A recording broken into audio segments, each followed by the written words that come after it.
औज़ु बिल्लाहि मिनश शैतानिर रजीम। बिस्मिल्लाहिर रहमानिर रहीम। अल्लाहु अकबर, अल्लाहु अकबर। ला इलाहा इल्लल्लाह वल्लाहु अकबर, अल्लाहु अकबर, लिल्लाहिल हम्द। अल्लाहुम्मा सल्लि अला मुहम्मदिन व अला आलि मुहम्मदिन कमा सल्लैता अला इब्राहीम व अला आलि इब्राहीम इन्नका हमीदुम मजीद। अल्लाहुम्मा बारिक अला मुहम्मदिन व अला आलि मुहम्मदिन कमा बारकता अला इब्राहीम व अला आलि इब्राहीम इन्नका हमीदुम मजीद। मोहतरम डॉक्टर साहिबान, अस्सलाम वालेकुम। उम्मीद है कि आप बिल्कुल ठीक होंगे और आपको अपने माँ बाप, अजीज़ों कारब के अलावा आपके मरीज़ों से भी, आप उनकी दुआओं से भी मुस्तफ़ीद हो रहे होंगे। आपको पता है हमारा डिपार्टमेंट ऐसा है कि हम पैसे लेके भी दवाई लेते हैं। हालांकि हर जगह पैसे दे के दवाई ली जाती है। यहाँ पैसे भी दे रहे हैं और दुआ भी ले रहे हैं और दिल से दुआ भी आ रही है। और दिल से ही दवाई आनी चाहिए तो अच्छी बात है, ना इतने बहुत पैसे लें कि दिल से दुआ ना निकले। और अगर आप मेहनत कर रहे हैं कि एक पेशेंट पे मेहनत कर रहे हैं तो अपने मेहनत का सिला भी आपको मिलना चाहिए। आपने वक्त गुजारा है, आपने क्लिनिक बनाया है, आपने लाइफ गुजारी है होम्योपैथिक में, आपने टाइम दिया है, आपका हक भी बनता है। तो आपका हक बनता है कि उसका सिला मिले। हर डॉक्टर का देखिए हक है कि उसको सिला मिले। हर प्रोफेशन वाला कहता है जी मुझे अपने प्रोफेशन का सिला मिले। हर कारोबार वाला कहता है मुझे अपना सिला मिले। तो सिला क्या है और उसका आउटपुट क्या है, उसका हासिल क्या है, कि आपके पीछे नीयत क्या है।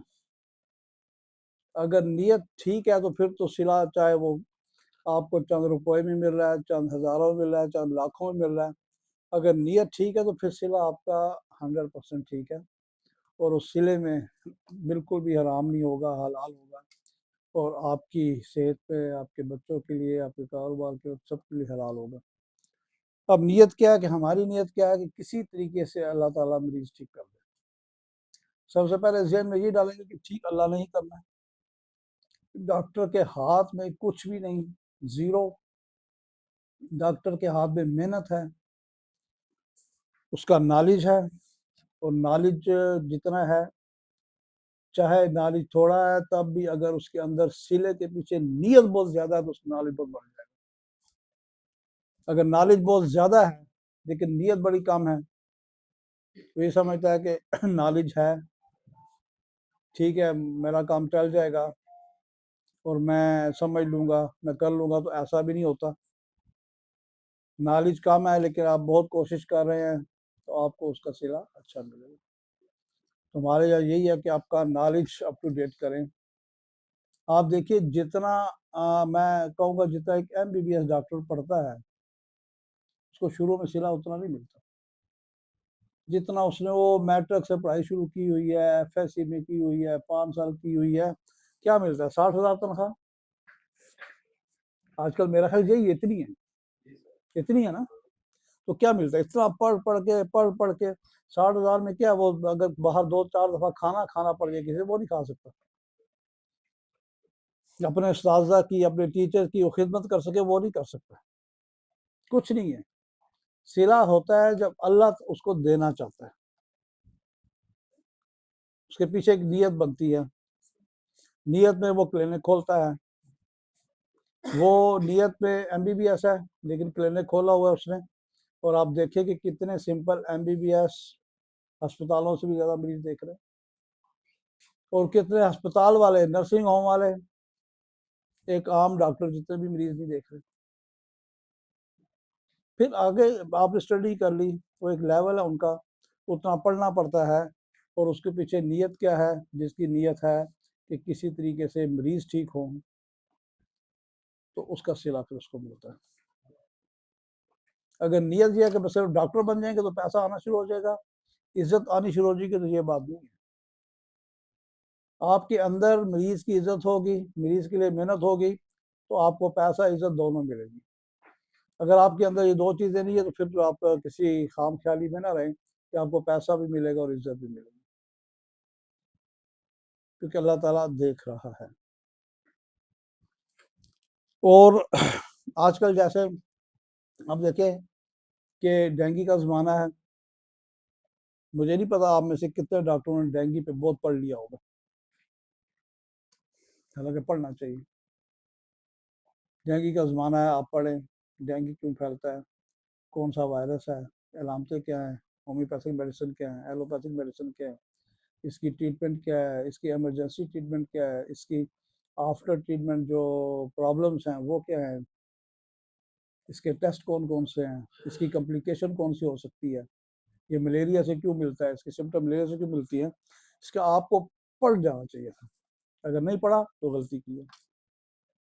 मैं आपको अपना बता सकता हूँ कि शुक्र अल्हम्दुलिल्लाह 1997 में 6 में जब हेपेटाइटिस शुरू हुआ BC, तो मैंने उसके लिए बहुत पढ़ा। मैंने 1-2 साल में ही उसका पढ़ के किताबें छानी, सब पढ़ लिया। मैंने स्पेशलिस्ट की किताबें, MBBS डॉक्टरों की किताबें, उसमें मैंने हेपेटाइटिस C पढ़ा, B पढ़ा, उसकी वजूहात पढ़ी, उसकी सारी टेस्ट पढ़े, उसके ट्यूमर मार्कर पढ़े, उसका ट्रीटमेंट पढ़ा, उसके सिम्टम पढ़े, उसकी कॉम्प्लिकेशन पढ़ी। उसका रिजल्ट क्या मिला कि अल्लाह ताला ने बेबहा मरीज मेरे नेगेटिव किए। आज भी मेरे पास सैकड़ों रिकॉर्ड मौजूद हैं कि जिसको एलोपैथिक भी नहीं मानता कि ये हो सकता है, वो होम्योपैथिक में हुआ हुआ, यानी कि एंटीबॉडीज टेस्ट उनके नेगेटिव हो गए, क्योंकि एलोपैथिक में वो एक दफ़ा सोचते ही नहीं है कि एंटीबॉडी दोबारा बन सकते हैं, तो दोबारा तो बनते हैं।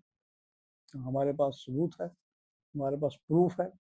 कोई भी डॉक्टर आ जाए, मुझे आके कहे कि जी सबूत दिखाएं, जितने मुंह से कहेगा मैं सबूत दिखाऊंगा, मेरे पास पड़े हुए, चाय भी पिलाऊंगा। तो होम्योपैथी ऐसी नहीं है, ये बहुत आगे जाके काम करती है, जहां आप सोच भी नहीं सकते। फिर आपको बताऊं, फिर उसके बाद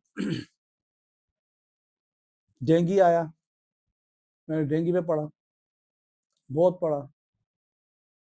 मैंने उसकी दवाई इसकी दवाई बनाई, प्रोफाइलेक्टिक मेडिसिन हज़ारों लोगों को दी। मेरे पास वो भी रिकॉर्ड पड़ा जिसको दी, उनमें से डेंगू नहीं हुआ, मैक्सिमम को नहीं हुआ। मैंने यहाँ लिख के लगाया हुआ था कि डेंगू की हिफाजती दवा फ्री हासिल करें। मेरे पास आ गए हेल्थ के बंदे, कह रहे आप ये नहीं कर सकते, आप एक मरीज भी नहीं दे सकते, हुकूमत का ऑर्डर है, आप पे पर्चा हो जाएगा।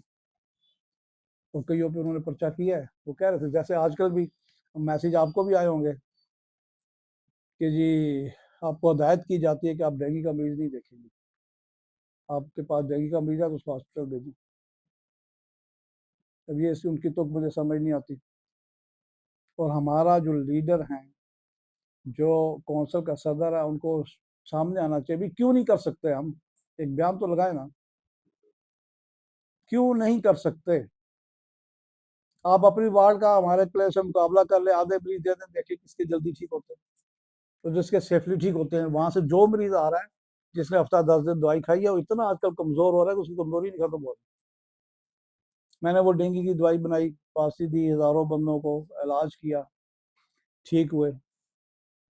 फिर कोरोना आया, मैंने कोरोना पे स्टडी की, अपनी किताबें खंगाली, उनको पढ़ा, उसकी मैंने फांसी दवाई बनाई, वो हजारों लोगों को फ्री दी, उसकी भी एंट्रीज मेरे पास है। और वो मानेंगे, जहां जहां जिस जिस मिल में, जिस जिस कारखाने में 300-300 400-400 वर्कर को मैंने दवाई दी, वो सब ठीक रहे। अगर हुआ तो कोई कहीं चला गया तो एक आध हुआ, वरना नहीं हुआ। तो इस तरह हमें स्टडी करनी पड़ेगी ना। अगर आप घर बैठ के कर देंगे, ठीक है जी, रोज के चंद पैसे आ रहे हैं, ओके, ऐसे काम नहीं चलेगा। हर एक को इंडिविजुअली मेहनत करनी पड़ेगी, इंडिविजुअली। होम्योपैथी के लिए करनी पड़ेगी आपको, इंसानियत के लिए करनी पड़ेगी आपको, एलोपैथी के लिए करनी पड़ेगी, उनके मुकाबले पे आना पड़ेगा। हम क्या, हम भी तो डॉक्टर हैं ना, हम भी उसी बीमारियों का इलाज करते हैं, वो भी करते हैं, तो हमें तो साथ आना पड़ेगा। तो इसलिए हर बीमारी का आजकल जैसे फिर डेंगू फैला हुआ है, आपको चाहिए कि निकाले टाइम, डेंगू फीवर पड़े, और डेंगू फीवर की सिम्टम सारी मलेरिया वाली है। आप मलेरिया का चैप्टर निकालें, आप मलेरिया की रिपर्टी निकालें, आप मलेरिया पढ़ें, आपके सामने डेंगू खुल के आ जाए। और आखिर का 8-10 दवाई ऐसी निकल आएंगी आपके लिए, ये दवाई भी ये दे देंगे, ये दे देंगे, और मरीज ठीक हो जाएंगे। ये आपको करना होगा, इंडिविजुअली करना होगा, वरना बात वही है कि होम्योपैथी को जम किया जा रहा है तिब में, और तिब को होम्योपैथी में, और किस किस को अल्टरनेटिव को जम किया जा रहा है। ऐसा नहीं होना चाहिए। होम्योपैथी ट्रीटमेंट की, वे ऑफ ट्रीटमेंट की एक अपनी पहचान है, एक अपनी शनाख्त है, एक अपनी डिग्निटी है। वो क्यों हम कम करने दें, वो क्यों हम ख़त्म करें?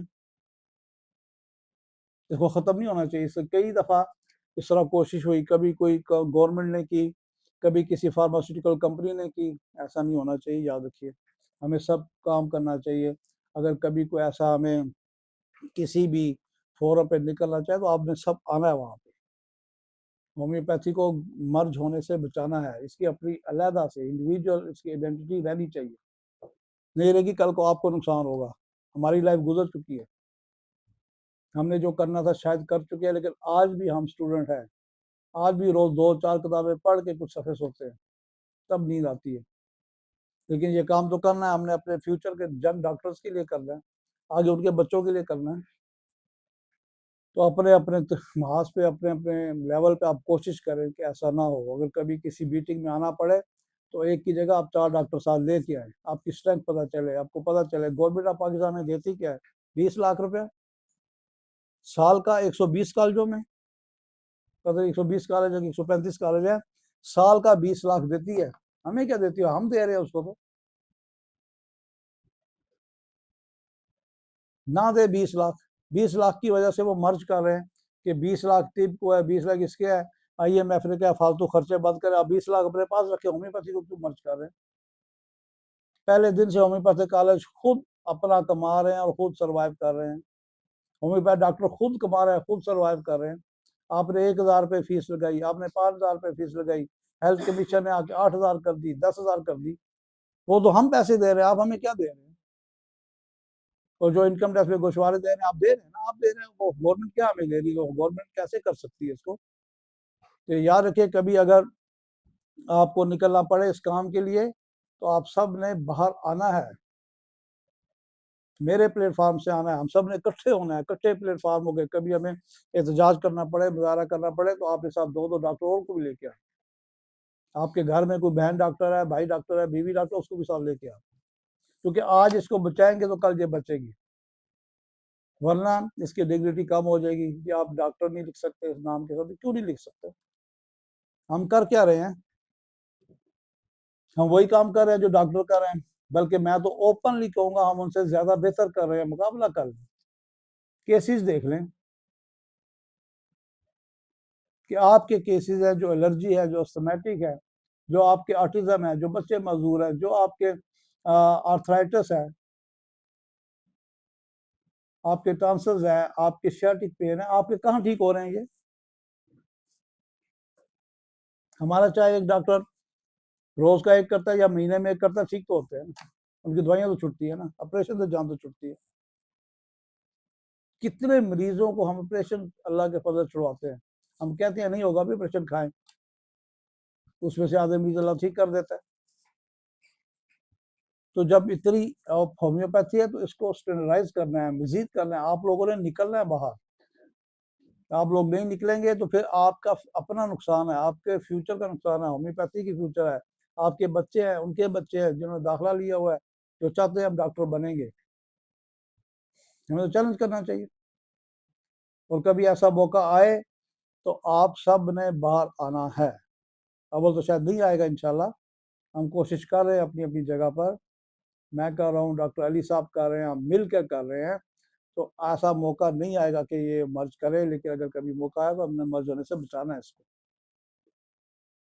चाहे आप हरिपुर से आए, चाहे पेशावर से आए, चाहे मानसेरा से आए, आपको उस एहतजाज के लिए आना पड़ेगा।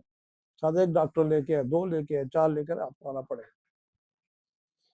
ये हम होम्योपैथी के फायदा, अगर होम्योपैथी हमें कुछ दे रही है, हमें होम्योपैथी देखिए, वो भी आदमी, वो डॉक्टर जो हैंड टू माउथ प्रैक्टिस कर रहा है, कोई बात नहीं, अल्लाह ताला उसको भी देगा। कितने एलोपैथी डॉक्टर भी हैंड टू माउथ हैं, बल्कि कितने एलोपैथी डॉक्टर मैं आपको बताऊं होम्योपैथिक से ज्यादा क्लिनिक बंद करके दूसरे शोबों में चले गए। मैंने खुद देखा है, दुकानें खोल ली हैं, किसी और डिपार्टमेंट में चले गए, पुलिस में चले गए, और जगह चले गए। तो जो डॉक्टर हैंड टू माउथ है, कल उनका अच्छा फ्यूचर भी है। एक जमाना था जिनके आज क्लिनिक चल रहे थे, शुरू शुरू में हैंड टू माउथ थे, 6 महीने हैंड टू माउथ रहे, साल रहे, 2 साल रहे, 5 साल रहे, उसके बाद अल्लाह ताला ने उनका हाथ पकड़ा। तो इसलिए ये जरूरी नहीं है हैंड टू माउथ भी रह रहे हैं तो इज्जत कितनी आपको लोग डॉक्टर साहब कहते हैं, आपको घर पेशेंट के लिए बुलाते हैं, आपको फीस देते हैं। तो इस इज्जत को हमने कायम रखना है इंशाल्लाह। तो अब ये देखिए कि होम्योपैथी करने के लिए हमारा दिमाग इस्तेमाल होगा, होम्योपैथी करने के लिए हमारा दिमाग, और होम्योपैथी में कामयाबी हासिल करने के लिए दूसरों का दिमाग। ये याद रखिए, ये दो दिमागों के बगैर काम नहीं चलेगा।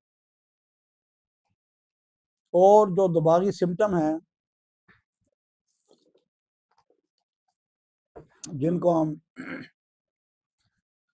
पर्सनालिटी ट्रीटमेंट कहते हैं, इंडिविजुअल ट्रीटमेंट कहते हैं, मेंटल सिम्टम कहते हैं, माइंड कहते हैं, उसके बगैर होम्योपैथी मुकम्मल नहीं होगी। 60-70 के करीब दवाइयां हैं पॉलीक्रेस्ट, अगर आप इन पे अबूर हासिल कर लें तो मेरा नहीं ख्याल कि आपको इंशाल्लाह नाकामी का मुंह देखना पड़ेगा। लेकिन क्या आपने 8 दवाइयों पे अबूर हासिल किया? 70 ने तो 7 दवाइयों पे अबूर हासिल किया। भाई अबूर तो हासिल करें किसी चीज पे, 7 दवाइयों पे अबूर कर लेना। अबूर का क्या मतलब है? उसको ऊपर से कोप अप करें। आपको एकोनेट पूछो, आपको एकोनेट से ए से लेके जेड तक सिम्टम याद होनी चाहिए। आपकी 7 दवाइयां भी याद है, आप बहुत अच्छे चलेंगे।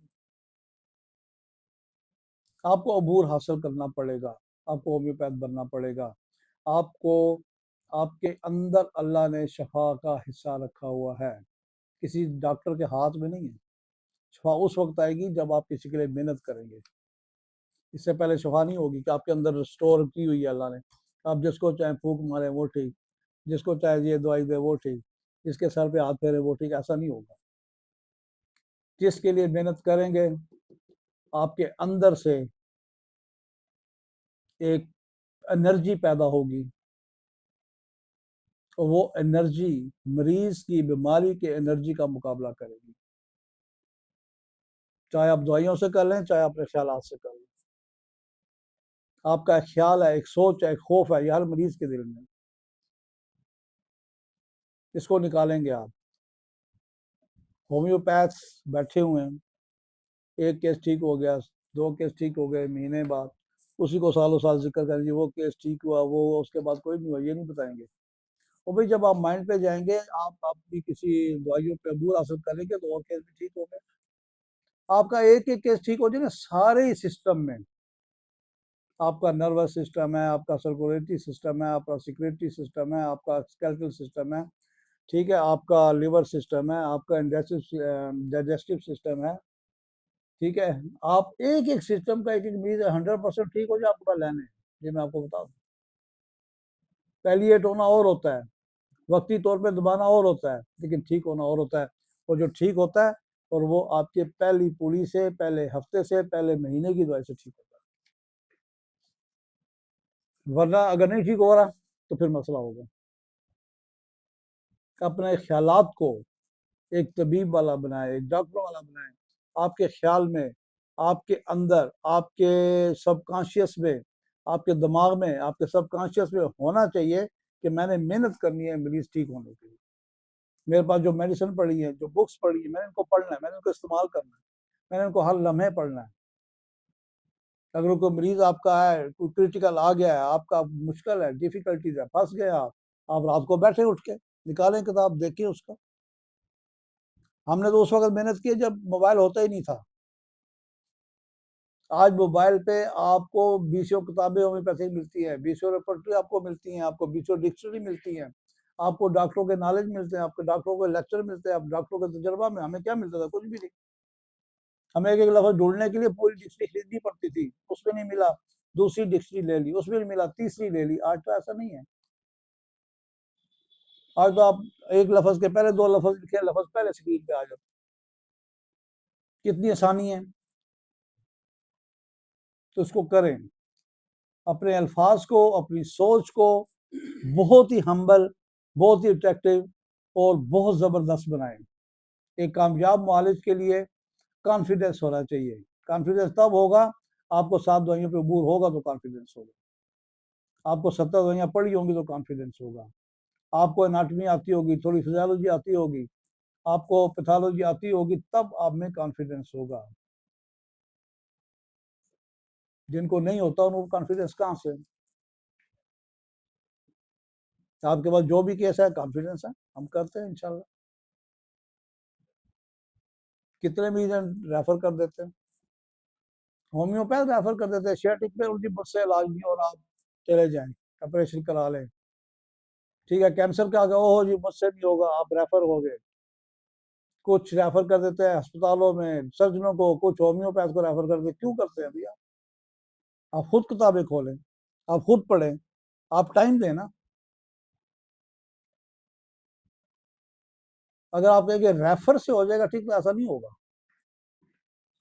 रेफर से चाहे अगला डॉक्टर जितना पढ़ा लिखा हो, उसके सामने मरीज ही नहीं है, उसने मरीज को देखा ही नहीं है, उसकी कॉन्स्टिट्यूशन ही नहीं देखी, उसकी आंखें नहीं देखी, उसकी जुबान नहीं देखी, उसकी नब्ज नहीं देखी, उसकी हालत नहीं देखी, एग्रीवेशन नहीं पता, वो क्या कहेगा?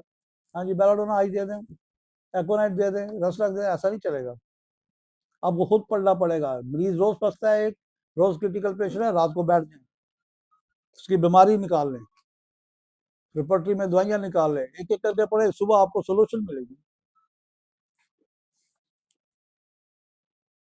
तो ये जो अल्फाज हैं, यही हमारी दवाई बनते हैं। बात करता आपको पता भी नहीं चलता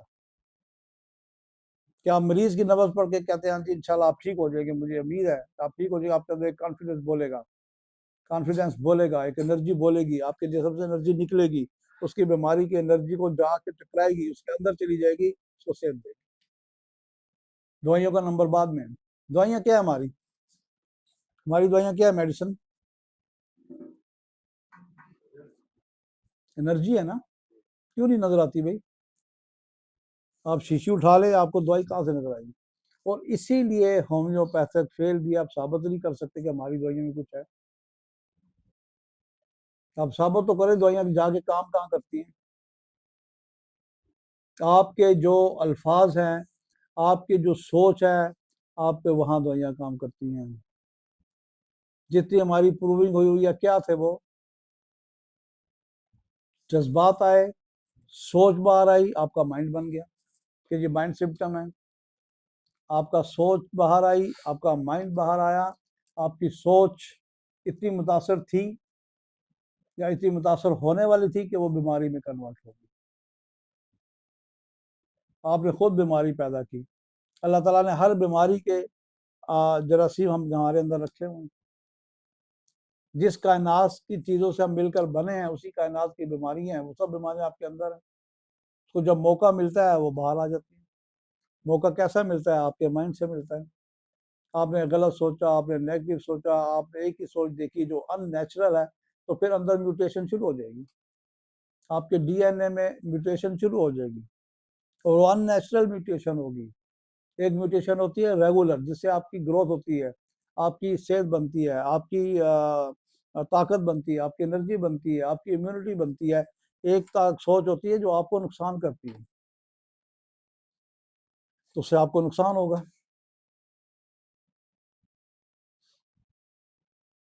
तो ये जो सोच है, हमारी दवाइयाँ सोच का दूसरा नाम है, हमारी मेडिसिन जज्बात का दूसरा नाम है।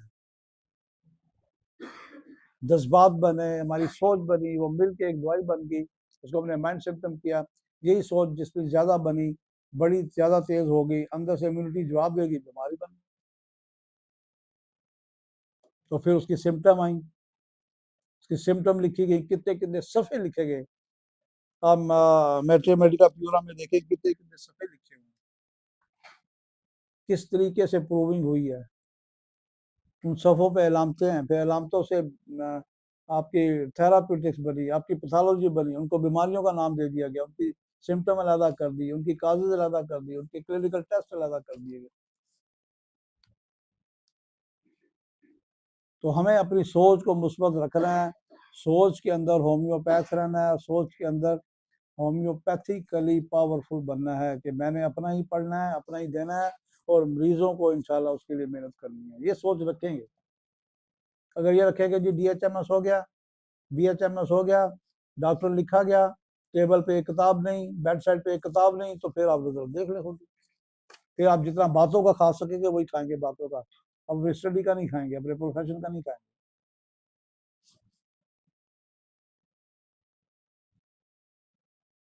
सोच हमें हर हाल में बेहतर करनी है। तो बहरहाल हमारी बातचीत आगे निकल जाती है। हमारे अल्फाज जहरीले नहीं होने चाहिए, हमारे अल्फाज बड़े खूबसूरत होने चाहिए, हमारे मरीजों के लिए अल्फाज बड़े अखलाकी होने चाहिए, उनकी उम्मीद बंधन होने चाहिए। वो आपसे उम्मीद लेके आते हैं, आपने अल्लाह पे उम्मीद रखनी है, आपने अपने पास नहीं रखनी आगे मेरे पास है, आपके पास कुछ नहीं, आप अल्लाह पे उम्मीद रख के आगे चलेंगे। कि आगे कहते हैं डॉक्टर साहब आपके हाथ में बड़ी शिफा है, उनको मना करें कि ऐसा नहीं कि ये शिरक है, ये बहुत बड़ा शिरक है। उनको मना करें कि भाई आपको, कई मरीज आके कहते हैं कि जी आपसे बड़ी उम्मीद है, बस अल्लाह के बाद आपसे, ये भी शिरक है। अल्लाह के बाद कैसे हम हो सकते हैं, नाउजुबिल्लाह। अल्लाह के बाद तो हैं तो मोहम्मद सल्लल्लाहु अलैहि वसल्लम, और कोई नहीं है, और वो भी वो कुछ नहीं कर सकते जो अल्लाह कर, अल्लाह ने अपने साथ रखा हुआ है, लेवल में साथ भी रख दिया। अल्लाह के महबूब हैं, जहाँ अल्लाह लिखा है वहाँ मोहम्मद, अल्लाह के महबूब हैं, वो बहुत बड़ी हस्ती हैं, हमारे आखिरी पैगम्बर है सल्लल्लाहु अलैहि वसल्लम। अल्लाह ने उनके नाम की कस्में उठा के बात कर दी कुरान में, हम तब भी काम नहीं कर रहे। हम तब भी समझ गए कि यार अल्लाह ने कसम उठाई है अपने मोहम्मद की, फिर आगे पढ़े ये सूरत क्या कह रही है, कभी गौर नहीं किया, कभी पढ़ा नहीं। तो आपके जो अल्फाज हैं यही आपको ट्रेन करेंगे, और बाकी जो ट्रीटमेंट है वो आपको कर ही करना है। तो अभी जो हम अल्लाह की सिफ्त का जिक्र करते हैं, आज का अल्लाह की सिफ्त अल कुदूस जल्ला जलालुहु। अब अल कुदूस देखिए कि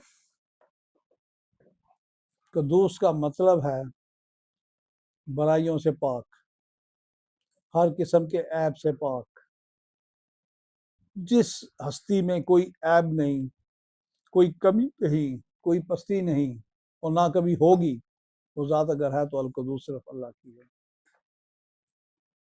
आप देखें अल्लाह के डिज़ाइन करदा पूरी कायनात देखें, अल्लाह के डिज़ाइन करदा कायनात के सिस्टम देखें, अल्लाह के डिज़ाइन करदा आप उसके पूरे हर खित्ते के, हर मुल्क के आप उनके सिस्टम देखें, कि सब अल्लाह के एक नेचुरली डिज़ाइन किया हुआ है, जिसके आगे हम चल रहे हैं, हम चल रहे हैं, हम चल रहे हैं।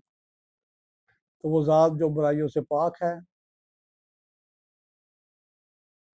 जिसके लिए ना किसी उसके मुकाबले का कोई है और ना कभी होगा, और अगर हमने बनाए हुए हैं तो हम ही नुकसान में। ये हमारी बदकिस्मती है, बहुत बड़ी बदकिस्मती है। हमसे भी लोग यहाँ बैठे होंगे जो आधे पाकिस्तान से ज़्यादा आज भी कब्रों से मांगते हैं, आज भी उनसे सवाल करते हैं, कहाँ गया आपका यकीन, कहाँ गया आपका तौहीद, कहाँ गया ला इलाहा इल्लल्लाह, कहाँ गया ला इलाहा इल्लल्लाह मोहम्मद रसूलुल्लाह, कहाँ गया, सब फारिग कर दिए। तो अल्लाह कैसे खुश होगा, सवाल ही नहीं पैदा होता है। कुछ नहीं होगा, आपको रोटी मिलेगी, आपको रिस्क मिलेगा, लेकिन अल्लाह खुश नहीं होगा। रोटी रिस्क अल्लाह ने लिख के भेज दी थी कि ये जब पैदा होगा इसको ये चीज़ें मिलेंगी, इतनी उम्र मिलेगी, इतने पैसे मिलेंगे, इतने साल ये खाएगा। तो आप देखें कि जो अल्लाह को नहीं मानते, अल्लाह को समझते नहीं, उनको भी अल्लाह दे, हमसे ज़्यादा बड़े बिजनेस हैं, हमसे ज़्यादा आराम से। इसके जवाब में अल्लाह ये भी कह रहा है कि देखो मैं परिंदों को भी दे रहा हूँ, मैं जानवरों को भी दे रहा हूँ, मैं कीड़े मकोड़ों को भी दे रहा हूँ, मैं मछलियों को भी दे रहा हूँ, बगैर बिजनेस के, बगैर कारोबार के। वो भी सुबह दोपहर शाम 3 टाइम खाते हैं, उनकी भी फैमिलियाँ चल रही हैं। तो अल्लाह की ज़ात ही ये कर सकती है। कितने जिन हैं, उनके कारोबार चल रहे हैं, वो भी खाते हैं, वो भी दावतें करते हैं, चल रहे हैं, हमें नजर नहीं आ रहे। कितने बैक्टीरिया हैं, कितने जरासीम हैं आपके जिस्म के अंदर से खुराक हासिल कर रहे हैं, हमें नजर नहीं आते। अगर नजर आ जाए तो आप इस दुनिया में एग्जिस्ट ना कर सके। इतने खरबों जरासीम इस कमरे में इधर से आ रहे हैं, मैं खांसा तो उसके मुंह में, उससे छींक मारी तो मेरे मुंह में। अगर ये नजर आना शुरू हो जाए तो आप जिंदगी रह सकते। आपके अंदर से, एक आदमी के अंदर से हजारों वायरस बैक्टीरिया खा रहे हैं। तो जो वो पाक जात ही कर सकती है, और कौन कर सकता है। तो इसलिए अगर आप अल कुदूस का विर्द करें अपने दिल से, तो आपकी शख्सियत भी ऐबों से पाक हो सकती है। ये ऐबों से पाक होना, नेगेटिविटी से पाक होना, बुराइयों से पाक होना, अगर अल्लाह से आप सिद्के दिल से मांगे तो ये मुश्किल काम नहीं है। लेकिन आपने अंदर एक हिस्स रखी होती, थोड़ी सी गुंजाइश दे दोगे, साथ तौबा भी कर रहे हैं, साथ गुंजाइश भी रखी हुई। भाइयों का भी हक मार रहे हैं, बहनों का भी हक मार रहे हैं, रिश्तेदारों का भी हक मार रहे हैं। जब हक मारेंगे तो कुछ भी नहीं होगा। हकूकुल इबाद को का हक मारेंगे तो अल्लाह भी माफ नहीं करेगा। किसी का हक ना मारेंगे, किसी को दे नहीं सकते तो किसी का ले भी। और अल कुदूस का विर्द करेंगे, आप देखें कि आप महीने बाद, 2 महीने बाद अपने अंदर एक निखार पेश महसूस करेंगे, एक सफाई महसूस करेंगे, हल्का फुल्का महसूस करेंगे कि जो ऐब हो भी रहे हैं अल्लाह ताला उसको भी माफ़ कर दे। कि जब चाहता तो है कि मैं ऐबों से पाक हूँ, ये विर्द तो कर रहा है, ये मेरे नाम का विर्द कर रहा है। अल्लाह अपने सिफात की लिहाज करता है, ख्याल रखता है, क्योंकि आप अशरफुल मखलूक़ात। जब अल्लाह से कुछ मांगेंगे अल्लाह देगा। कल कुदूस का आप जिक्र करें, आपको बहुत कुछ मिलेगा। कोई बंदा, कोई जितना भी हो जाए, अल्लाह के मुमासिल नहीं हो सकता, कोई चीज़ नहीं हो सकती। चाहे जितना मर्जी लीडर हो जाए, मजहबी लीडर हो जाए, उसके पीछे अवाम हो, लाखों आम हो, अल्लाह के मुकाबले का नहीं हो सकता। कल कुदूस का जिक्र करें, आप इसकी, आप देखेंगे कि हाँ वाकई आपको महीने बाद, 2 महीने बाद इसका सिला मिल रहा है। विर्द कहीं नहीं लिखा कि आप 10,000 दफ़ा करें, कहीं नहीं लिखा कि 1 लाख दफ़ा करें, कहीं नहीं लिखा 111 दफ़ा करें, कहीं नहीं लिखा 101 दफ़ा करें। आप दिल से आंखें बंद करके, अल्लाह को शाज़ो नज़र करके, अल्लाह की जो कदर है उसको जाने, अल्लाह की बढ़ाई को जाने, अजमत को जाने, अल्लाह की अलमाइटी को जान के कि अल्लाह कितना बड़ा है, फिर आप कहें अल कुदूस जल्ला जलालहू, बस एक दफ़ा भी काफ़ी है, बजाय कि आप 111 दफ़ा करें। पहले अल्लाह को माने तो सही, फिर आप अपने अंदर चेंज देखें। चेंजेस तो आती हैं। हमारे कितने ऐसे नॉन मुस्लिम लोग हैं जो दूसरे मुल्कों में हैं, हमारे मुल्कों में भी हैं। कितने पीर हैं, मैं तो नॉन मुस्लिम हूँ, जो नमाज नहीं पढ़ते, मुझे बताएं, जो वजू भी नहीं करते, अपने डेरे बनाए, अपने आस्थाने बनाए, वहाँ फूके मारते हैं, मरीज ठीक हो रहे हैं, लोग ठीक हो रहे हैं। क्यों? अल्लाह से मांग रहे हैं, अंदर से कनेक्शन है। अल्लाह को तो आधी से ज्यादा दुनिया नहीं मानती। 1.5 अरब मुसलमान हैं, तो बाकी 5.5 अरब वो तो नहीं मानते। अल्लाह उनको भी दे रहा है, उनके सिलसिले भी चल रहा है, उनके अस्पताल से मरीज ठीक हो रहे हैं, उनके डॉक्टर भी ट्रीटमेंट कर रहे हैं, सब कुछ हो रहा है, क्योंकि कनेक्शन है ना। उन्होंने बड़ा ही अपनी बनाई हुई है, इक्विपमेंट बनाई है, लेबॉर्ट्री बनाई है, वो चल रही है।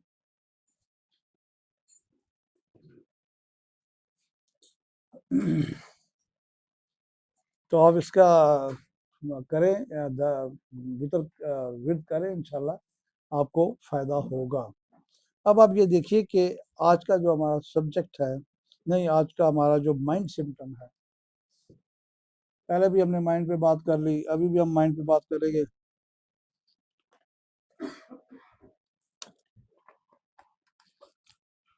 आज है ऑब्सीक्यूज। ऑब्सीक्यूज क्या होता है कि जिसका मतलब है कि खिदमतगार।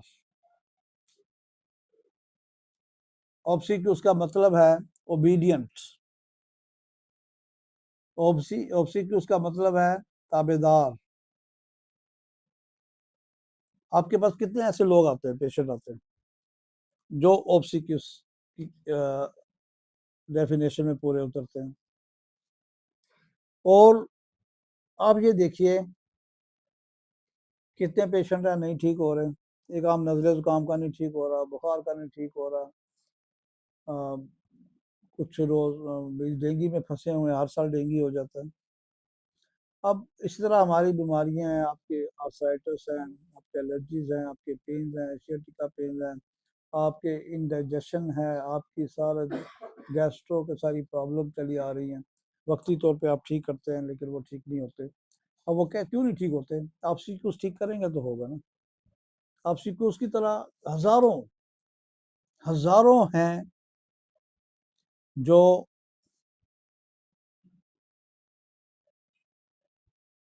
माइंड रूब्रेक, जबकि हमने उनको छोड़ा हुआ है। हमारी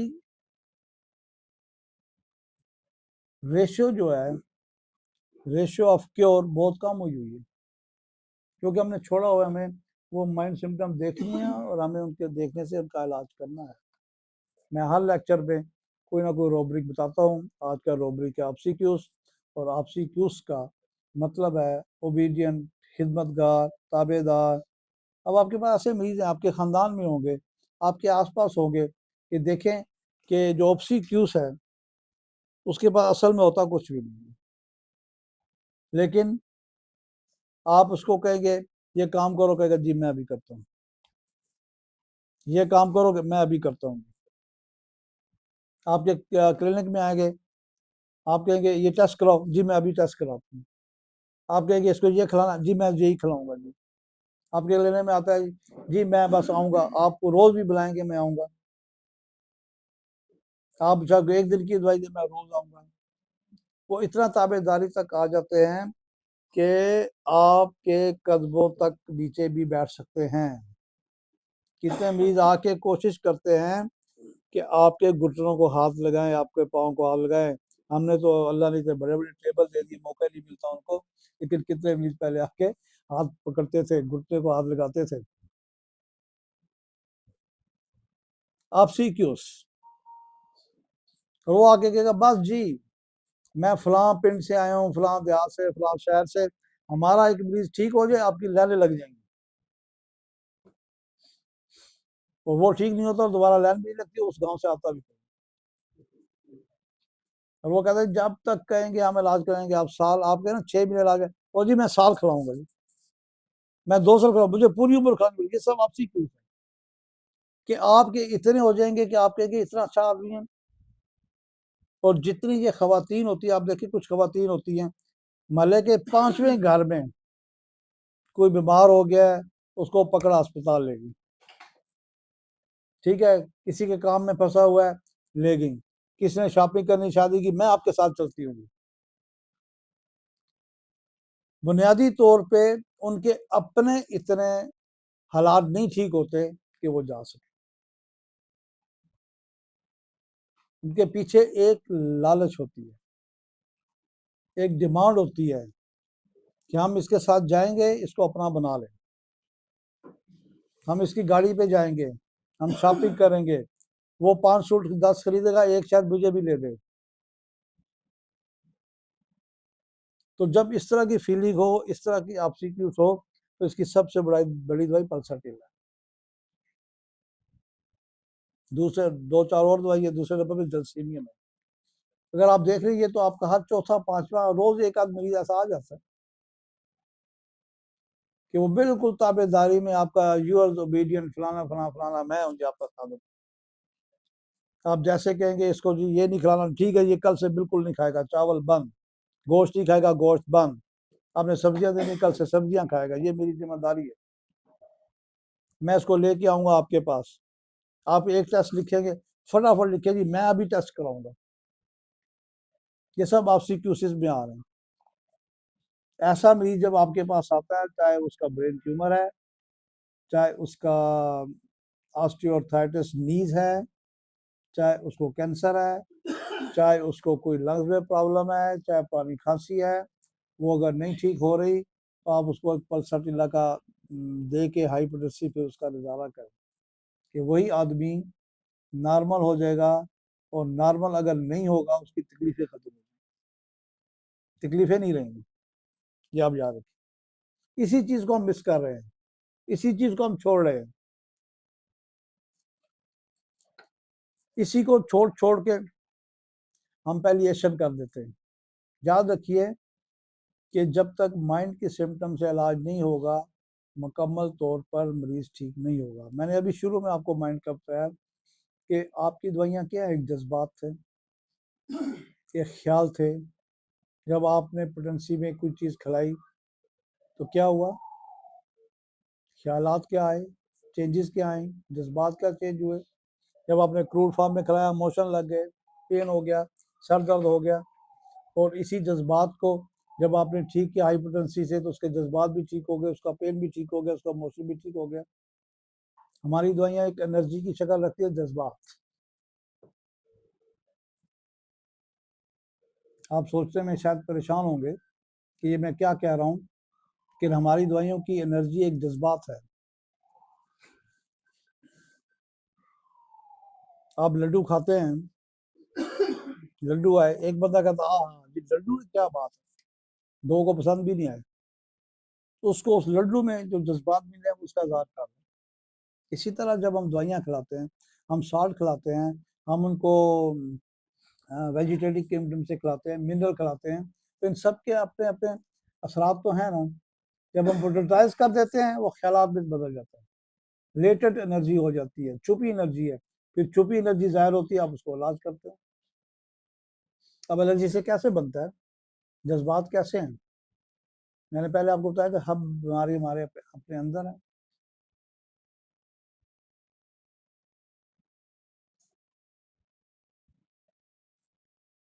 यहाँ पर अगर आप देखिए कि मैं देखूं यहाँ पे कोई बिच्छू आ गया है, तो मैं फौरन अपना हाथ पीछे करता हूँ, शायद इससे कई गुना ज्यादा स्पीड से जो मैं आमतौर पर पीछे कर रहा हूँ। चींटी देख के मैं आस्ता आस्ता कर रहा हूँ, चूंटा देख के मैं उसको ऐसे कर रहा हूँ, किसी और चीज को देख के मैं ऐसे उसको मार रहा हूँ, नहीं डर रहा। लेकिन जब बिच्छू आएगा, सांप आएगा, तो मैं खैर बड़ी स्पीड से करूंगा। स्पीड कहाँ से आ गई, आमतौर पे आपकी इतनी स्पीड नहीं होती कि आप एक सेकंड के भी 100वें हिस्से पे स्पीड पे काम कर रहे हैं। आपने देखा, आपने सोचा, आपने कहा ये काटेगा, मैं मरूंगा, ये 4 अल्फाज सोचे एक सेकंड से पहले, और उससे ज्यादा आपने दिमाग ने काम किया, दिमाग ने कहा वापस कर। क्या था, सोच थी ना। आपने सोचा था पहले कि ये तो सांप लग रहा है, ये तो बिच्छू लग रहा है। जब तक नहीं लग रहा था, हाथ यही था। जब कंफर्म हुआ ये सांप है, ये बिच्छू है, ये काटेगा, मरूंगा, जहर है, कल मुश्किल पीट के करेंगे। ये क्या चीज थी, इतनी एक्ट इतना जल्दी काम किया। इससे ज्यादा एक्ट आपके ख्यालात हैं, इसके ज्यादा एक्शन आपके जज्बात हैं, इसके ज्यादा पावर आपके ख्यालात हैं, आपकी सोच है। तो जब ये सोच बैठ जाती है, और जब ये आपके जहन में अपने पाँव जमा लेती है, फिर आपका ये कॉन्स्टिट्यूशन बनता है, आपकी पर्सनालिटी बनती है। और फिर सोच इसी तरह बनती है, हमारे माइंड रूब्रिक में आ जाती है। और हमारा जितना कोई काम करता है कि ख्याल आया, अगर आपको कोई चीज डस भी लेती है, तो आपके दिमाग से एकदम केमिकल निकलेगा जो जहर से बचाने वाला होगा। एकदम केमिकल बनेगा। कैसे बन गया, कौन सी फैक्ट्री लगी है, केमिकल कहाँ से आ गया। केमिकल तो केमिकल स्टोरों से मिलता है, केमिकल तो हार्डवेयर की दुकानों से मिलता है, केमिकल तो फैक्ट्रियों में बनता है। ये यहाँ से कहाँ से बन गया, आपके अंदर मौजूद है, बना। उसको एंटी करने के लिए, एंटीबॉडीज करने के लिए, उस विनम को, उस जहर को एंटीबॉडीज बनाने के लिए आपके अंदर से निकला। तो जब अंदर से नहीं निकलता, आपकी बीमारियां बहुत होती हैं। आप पे मल्टीपल डिजीज है, एक बीमारी, दो बीमारी, तीन बीमारी, चार बीमारी है ना, आजकल 7 बीमारियां। आप खुद परेशान होती है, मैं इलाज करूँ कि क्या करूँ। शुगर भी है, ब्लड प्रेशर भी है, बवासीर भी है, हार्ट का भी स्टेंट पड़े हुए हैं, हार्ट की भी दवाई खा रहा है, ऊपर से डिप्रेशन भी है, ऊपर से ब्लीडिंग शुरू होगी, मैनोलेजिया हो गया। आप सोचिए, आप करूँ तो मैं क्या करूँ।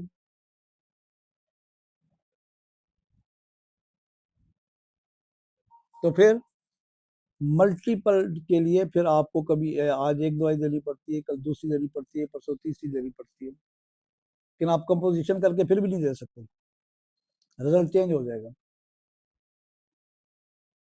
आप मल्टीपल डिजीज का भी काम कर सकते हैं। आप दे दो 1 नंबर, 2 नंबर, 3 नंबर। मेरी प्रैक्टिस को शुक्र 44-45वां साल है।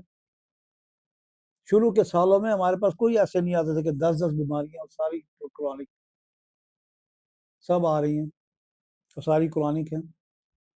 कहाँ से बनी? आपके अपने दिमाग से बनी।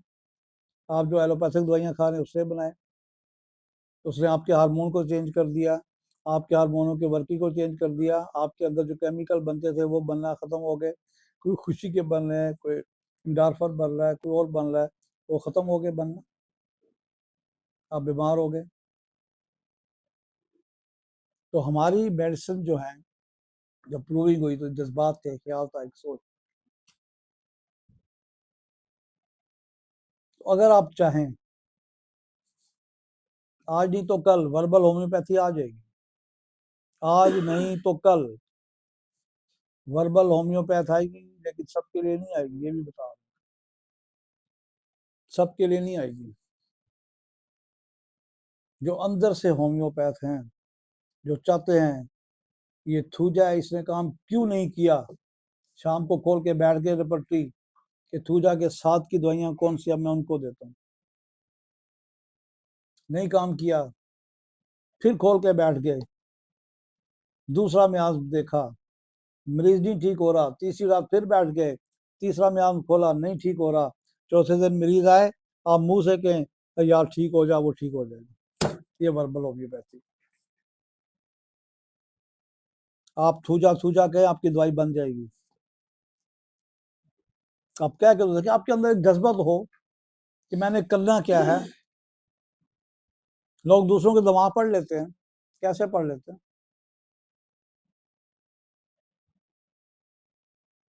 कई है, आपको पता है, लोग पढ़ लेते हैं, अपना मुजाहरा भी करते हैं।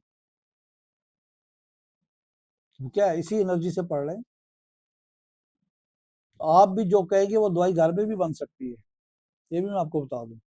आपके पास दवाई नहीं मिल रही, खत्म है, नहीं आ रही, आप पानी लें, लेकिन जज्बा वो होगा, मैं आपको बता रहा हूँ कि सूजा को 10 दफा पढ़ेंगे, काम क्यों नहीं किया।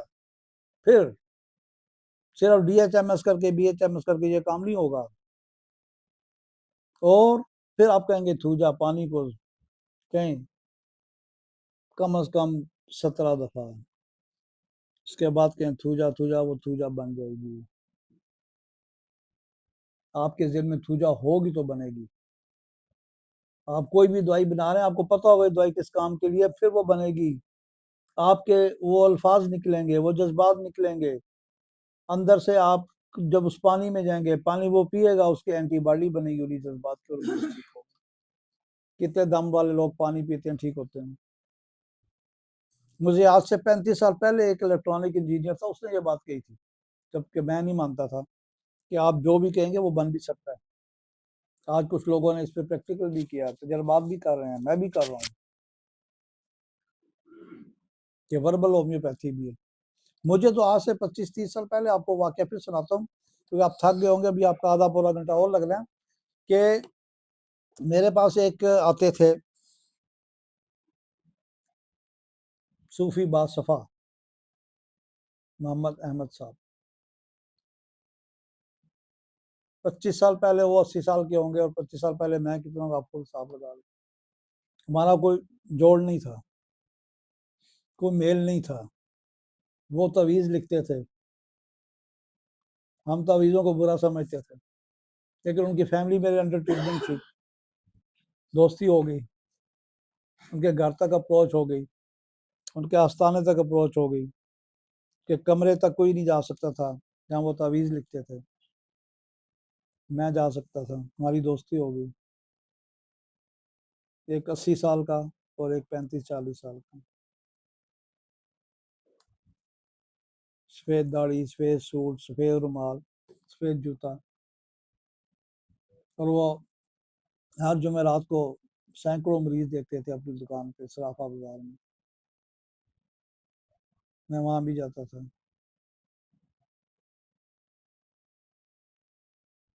उन्होंने एक दफ़ा गया, है ये पुराना, मैं बार बार रिपीट नहीं करना चाहता, लेकिन कुछ लोग शायद नए हों। एक बच्चा उनके पास रोता हुआ आया, बहुत रो रहा है। उसकी माँ कह रही है हम दुआ करते हैं कि ये ना ही पैदा होता तो अच्छा था, इतना तंग करता है, हमारे दिन का चैन, रात का सुकून भी इसने ख़त्म कर दिया। मैंने कहा बीबी कोई बात नहीं, आप ये तवीज़ ले, ये ठीक हो जाएगा। उन्होंने तवीज़ लिखा, घर में वो मेरे सामने लिखता है, फिर मुझे पता चल गया सारा। तवीज़ लिखा, बंद किया, सामने मोची भी बैठता था वो, हर जुमेरात को पता नहीं कितने तवीज़ वो सीता था, तवीज़ उससे सिलाया, फिर उसको चांदी की डब्बी में बंद किया, फिर कहा बीबी इसके गले में लटका दो, गले में लटका, चले गए। मैं हर जुमेरात वहाँ जाता था, एक तो उनका ये फन देखने, एक फन कराना सलाहियतें देखने, और एक चाय पीने में। ये भी नहीं कहूँगा, चाय बड़ी ज़बरदस्त पिलाते थे और साथ पान भी खिलाते थे। तो अगले से अगले हफ्ते में फिर बैठा तो वही बच्चा आ गया। मैंने कहा पूछे इनसे बच्चे का क्या हाल है।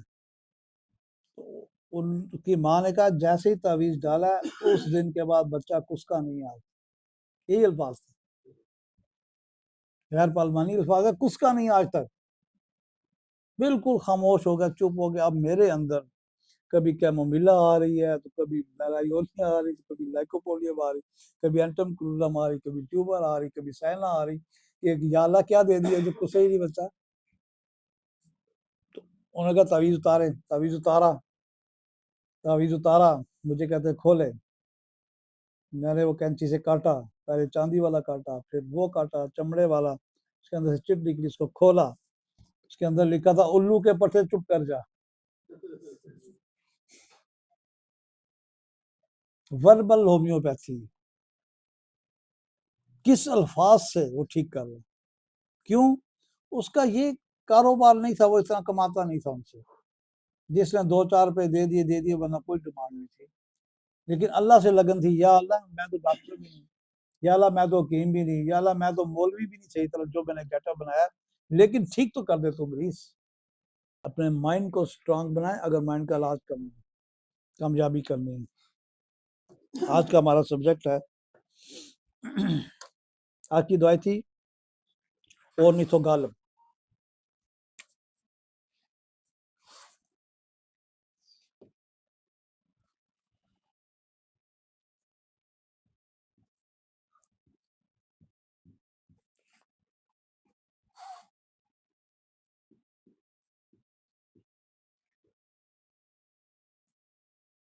अम्बलेटम, इसको देख के कईयों के पास दवाई नहीं होगी, कोई बात नहीं, आज के बाद रखेंगे आप इंशाल्लाह। लेकिन ये कैंसर की एक दवाई है, और स्टोमक कैंसर की, मैदे का कैंसर। आज हम बात करेंगे सिर्फ कैंसर की और सिर्फ मैदे के कैंसर की, क्योंकि कैंसर इतना वास्ट सब्जेक्ट है कि ना तो मैं बयान कर सकता हूँ, ना मुझ में इतना नॉलेज है, और ना वो बयान एक सेशन में हो सकता है। अगर हम इसी को कंक्लूड कर लें आज थोड़े से टाइम में, तो आपके मरीज के ठीक हो सकते हैं। ये अल्लाह का ख़ास करम है कि मेरे क्लिनिक में से कितने मरीज कैंसर के मैदे के ठीक हो चुके हैं, ये ख़ास करम है। लेकिन मैक्सिमम नहीं ठीक हुए, ये भी एक करम है, ये भी मैं मानता हूँ, लेकिन ठीक होते हैं। हर किस्म के कैंसर के मरीज हैं ठीक हुए हैं। आज सिर्फ मैदे की बात होगी, अभी भी मेरे पास 4-5 कैंसर के सीरियस मरीज चल रहे हैं मैदे के, और सारे अभी तक सेटल हैं। या तो ठीक हो जाएंगे बिल्कुल, लेकिन जो लास्ट स्टेज पे आएंगे वो सेटल हो जाएंगे। आप ये देखें कि उनकी आखिरी सांस तक वो यही कहेंगे मैं पहले से बेहतर हूँ, मैं पहले से बेहतर हूँ, मुझे बिल्कुल, उनके घर वाले भी कहेंगे पहले से बेहतर। अब कैंसर क्या है, कैंसर क्यों पैदा होता है? इसको सीए कहते हैं,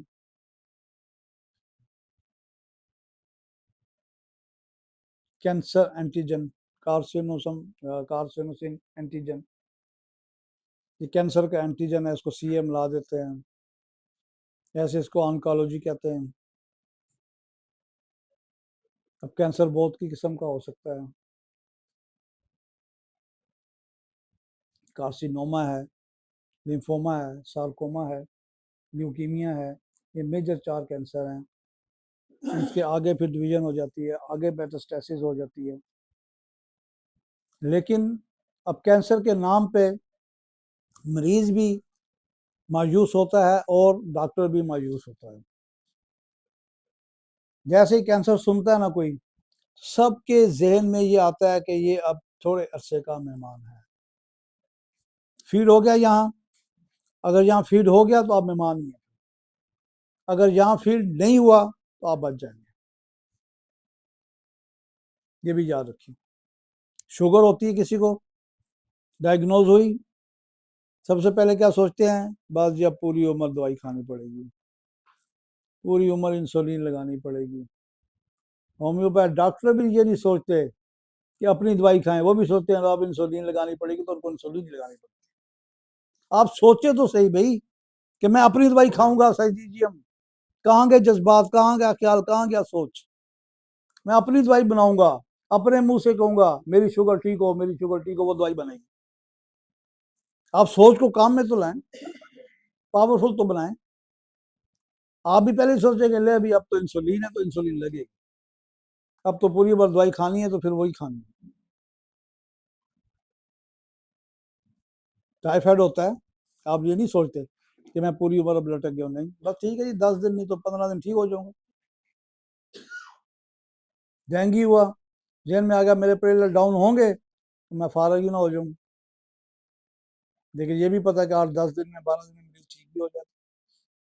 आपको कोई और प्रॉब्लम हुई, आपको शियाटिक पेन हो गया, आपको पता है चला भी नहीं जाता, लोग उठाते भी हैं, सहारा भी देते हैं, लेकिन उसको ये खौफ नहीं आता कि मैं पूरी उम्र ये ऐसे ही रहूंगा। उसको पता है कि मैं दवाई खा लूंगा, सर्जी कर लूंगा, मैं ठीक हो जाऊंगा। जबकि कैंसर का उसको पता है कि मुश्किल है। अभी सोच को चेंज करेंगे, मरीज की सोच को चेंज करेंगे आप पहले। मरीज की सोच से ये ठीक होगा, आपकी सोच से ये ठीक होगा, दवाइयों से ज्यादा बेहतर। हमारी नेगेटिव सोच है जो कैंसर बना रही है। कार्सिनोमा बनता है, लिम्फोमा बनता है, ल्यूकीमा बनता है।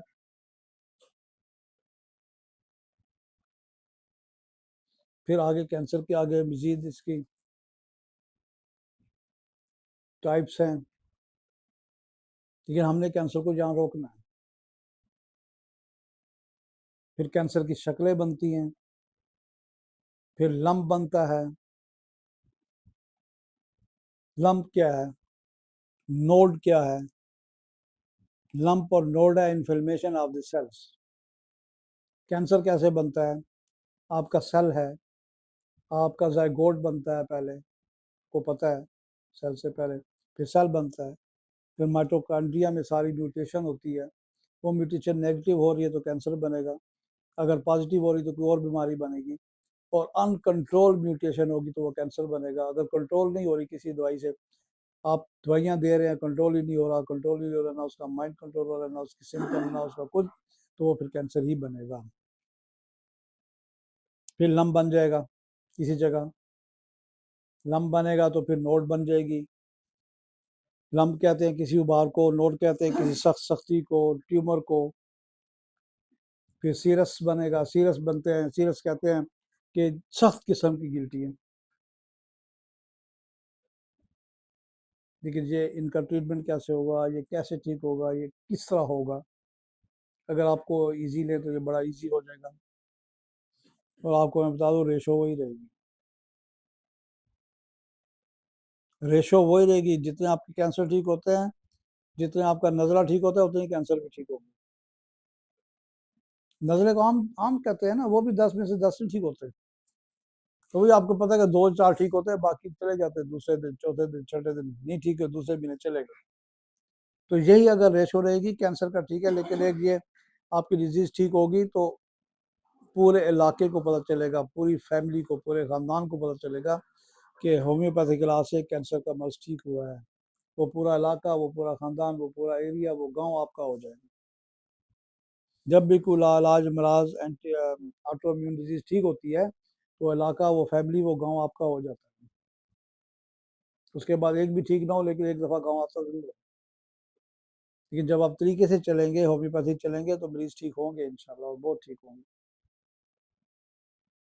अब ये देखिए बेसिकली क्या चीज़ है कि आपके अंदर नेगेटिव म्यूटेशन होना शुरू हो गई। आपके जीन्स में, आपके डीएनए में, एक तो जीन से आ रही है, अगर वो तो आ रही है, आप उसको और प्रमोट करेंगे अपनी सोच से, या फिर आपने खुद नेगेटिविटी रखी हुई है, बुग़्ज़ रखा हुआ है, हसद रखा हुआ है, हराम फूड खा रहे हैं। फिर इसकी सिम्पटम क्या होंगी कि कहीं पे गिल्टी निकल आई, कहीं पे ट्यूमर बन गई, कहीं पे खांसी शुरू हो गई, किसी पे अनकंट्रोल ब्लीडिंग हो रही है, ब्लीडिंग ही रुक रही, कोई ख़ास इन्फेक्शन है वो हो गया, किसी को हेपेटाइटिस सी हुआ तो कैंसर हो गया, हेपेटाइटिस बी हो तो कैंसर हो गया, कोई वायरस अटैक कर गया, ऑन्को वायरस है वो आपको अटैक कर गया।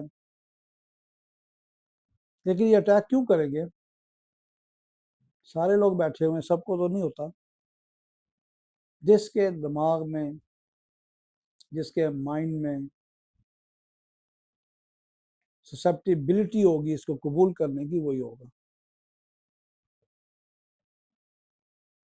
अब ससेप्टिबिलिटी कहाँ से आएगी? मजबूत स्ट्रॉन्ग कहाँ से आएगी?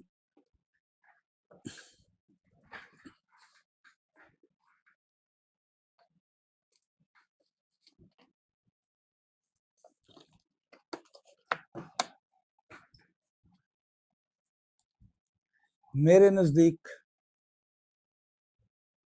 कैंसर की सबसे बड़ी दवाई ग्लेशिया है। कैंसर की सबसे बड़ी दवाई प्लाटिनम है, स्टॉपिस एग्रिया है। जब नेगेटिव म्यूटेशन होगी तो आपके अंदर बनेगी, आपके अंदर कैंसर स्टेज बनेगी। आप नेगेटिव सोचना छोड़ दें कुछ अर्से में, या तो कोई क्रिटिकल बीमारी हो जाएगी या कैंसर हो जाएगा। आपके अंदर जब उल्टा काम होगा, आपकी म्यूटेशन एक पॉजिटिव है, एक नेगेटिव है। पॉजिटिव आपको ग्रोथ देती है, आपको सेहत देती है, आपको ताकत देती है, आपको उम्र देती है, आपको लॉन्ग लाइफ देती है, आपको हैप्पीनेस करती है। और नेगेटिव आपको नुकसान करती है, आपको बीमारियां लाती है, आपको कमज़ोर करती है।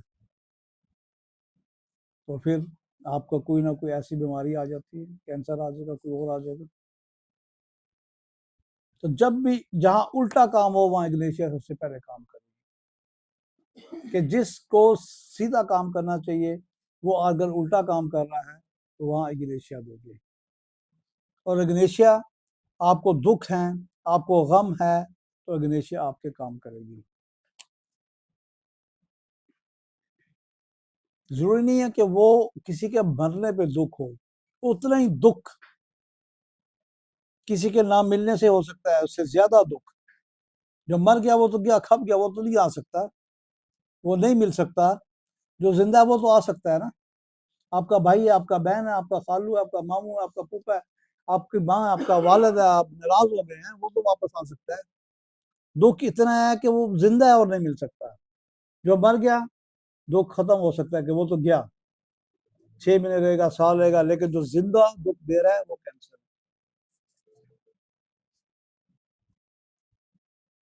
उल्टा काम हो रहा है, मिलना चाहिए, भाई को बहन से मिलना चाहिए, मामू को मिलना चाहिए, फूफो को मिलना चाहिए, एक नेचुरल राब्ते हैं, एक नेचुरल रिश्ते हैं, एक ब्लड रिलेटेड है, नहीं मिल रहे ना, उल्टा काम हो गया, फिर आप दुखी हो गए। उससे ज्यादा दुखी हैं जो बंदा इस दुनिया से चला जाता है कि मेरी बहन नहीं मिल रही, आज इतने साल हो गए, कोई सलाम दुआ नहीं हुई, कोई फोन नहीं आया, अंदर से एक आ उठती है। तो क्या होता है, म्यूटेशन नेगेटिव हो जाता है। तो जहां पर नेगेटिविटी होगी आपकी सोच में, अगले की सोच में, अगले के रवैये पे, आपको उसका रिस्पांस नहीं मिलेगा, वहाँ इग्लेशिया सबसे पहले आपकी दवाई देगी। फिर उसके बाद अगर मायूसी होती है तो आरामेड दवाई है। अगर मायूस हो रहे हैं आप, तो वो मिल ही नहीं रहा, वो आ ही नहीं रहा, वो मिलेगा ही नहीं, और मायूसी आपकी हद तक हो रही है, आपकी बेइज्जती हो रही है, आप ह्यूमिलेट हो रहे हैं, आप ह्यूमिलेशन हो रहे हैं कि उसने ये कहा, मैंने कितनी दफा उसको फोन किया, मुझसे छोटा है, मैंने उसको फोन किया, मैंने उसको मनाया, वो नहीं मिल रहा, वो नहीं फोन कर रहा, वो नहीं रिस्पॉन्स कर रहा, वो नहीं जवाब दे रहा, आप ह्यूमिलेट हो रहे हैं। आप बेइज्जती महसूस करना शुरू हो गए, तो स्टाफिस एग्रिया। और इसके बाद अगर मायूसी हो जाती है, बिल्कुल मायूसी है कि जी ना वो मिलेगी ना वो होगा, बिल्कुल मेरा काम नहीं है, कुछ भी नहीं हो रहा, मैं खुश नहीं हूँ, तो आराम है, आपका फिर दिल करेगा मैं मर ही जाऊं तो छोड़ा, वो नहीं मिल रहा, ये नहीं हो रहा, वो नहीं हो रहा, या अल्लाह मुझे उठाई ले। खुदकशी आराम ना होती तो मैं खुदकशी करता, ये भी आराम है। कभी अटेम्प्ट भी करते हैं मायूस होकर, वो भी आराम है। तो इग्नेशिया स्टाफिस एग्री आराम को ना भूलिए। आप कार्सिनोसिन एंटीजन बाद में दे दें, पहले ये दें, आप देखेंगे इसी का रिजल्ट आपको मिलेगा। इन तीनों दवाइयों में से देखें दवाई कौन सी है, या प्लाटिनम देखें, एक मरीज है उसको वो खुद इतना गुस्सा आ रहा है, इतना अकड़ ख्वान है, इतना बदतमीज है कि अपने आप को वो सब समझता है, और फिर अपनी बात मनवाता है और ये कहता है नहीं जो मैं कह रहा हूँ वो ठीक है, जो मैं कह रहा हूँ वो ठीक है, मैं सबसे सीनियर हूँ, वो मेरा छोटा है, वो आ जाए, वो मुझसे गरीब है, वो आ जाए, मैं क्यों जाऊँ। जब ये बात आ जाएगी तो फिर प्लाटिनम दवाई बनेगी, क्योंकि उनके दिमागों को आपने चेंज करना है, उनकी सोच को चेंज करना है, उनके जज्बात को चेंज करना है। जज्बात को चेंज करेंगे तो म्यूटेशन आपकी जो उल्टी चल रही है वो रुकेगी, सीधी होगी, आपका कैंसर ठीक हो जाएगा। कैंसर क्यों नहीं ठीक हो रहा? कैंसर का इलाज क्या? Pain killer? कैंसर का इलाज क्या? रेडिएशन? कैंसर का इलाज क्या? कीमोथेरापी? कौन से मरीज ठीक हो रहे हैं मुझे बता दें। शायद 1-2% है जो 5 साल 4 साल सर्वाइव कर जाते हैं, वरना आपको पता ही है। लेकिन अगर इस तरीके से आप करेंगे तो सारे सर्वाइव करेंगे इंशाल्लाह। और अगर मरीज आपकी फर्स्ट प्रेस्क्रिप्शन पे कह रहा है मुझे फर्क है, तो फिर आपने दवाई उसकी नहीं चेंज करनी, चाहे साल हो जाए। अगर उसका वजन नहीं कम हो रहा, उसकी सिम्टम पहले से बेहतर है, स्टे कर गई हैं, तो फिर आपने दवाई चेंज नहीं करनी, ये याद रखिएगा। हम चेंज करके पछता रहे होते हैं, केस फिर बिगड़ता है। और ऐसा अमूमन होता है कि एक मरीज ठीक होता है कि मैं जी वो डॉक्टर के पास गया, मैं बिल्कुल ठीक हो गया, ये ठीक हो गया, ये ठीक हो गया, वो अगली दफा आएगा, उससे अगली दफा का नई स्टोरी, नई कहानी।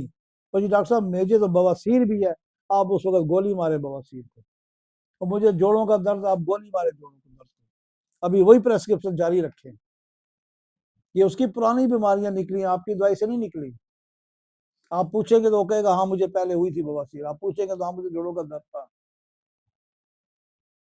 जहां आप दवाई चेंज करते हैं, आपने दे दी आर्थराइटिस की, दे दी पाइल्स की, दे दी और कुछ दे दी, वहीं पे फिर आपकी वो दवाई काम रुकता है और फिर उसका कैंसर सर उभारता है। एक खुराक मैंने 6-6 महीने तक भी चलाई। हाँ, साथ कभी ऐसा होता है कि एचबी कम है, फेरोफास दे दिया, कोकेरियाफास दे दिया, नेट्रमोर दे दिया, ऐसी दवाई दे दी, लेकिन आप उसको कोई मेजर दवाई नहीं देंगे कि जिसके बाद वो, जैसे अगर हमारे पास आता है रिमेटिज्म का आता है, या आपके पास एलर्जी का आता है, हम ट्यूबर देना शुरू कर देते हैं, हम कार्सी देना शुरू कर देते हैं, हम मेडोरिनम देना शुरू कर देते हैं। जब आप मियाजमेटिक को छोड़ेंगे तो कैंसर फिर वापस आएगा। अगर वो कह रहा है मैं पहले से ठीक हूँ, पहले से ठीक हूँ, मत चेंज करें। उसको कहे पैराडोल खा ले, उसको कहे कोई और पेन किलर खा ले, ठीक है, अपनी दवाई ना दें। अगर वो ऐसा क्रिटिकल केस, कैंसर है, कोई क्रोनिक डिजीज है, ऑटोइम्यून है, वो कह रहा है मैं पहले से ठीक हूँ, चाहे 6 महीने लग जाए, साल लग जाए, अक्सर मरीज 3 महीने में ठीक हो जाएंगे, अक्सर मरीज 6 महीने में ठीक हो जाएंगे, लेकिन कुछ मरीज साल, 2 साल, 3 साल लेंगे। क्यों?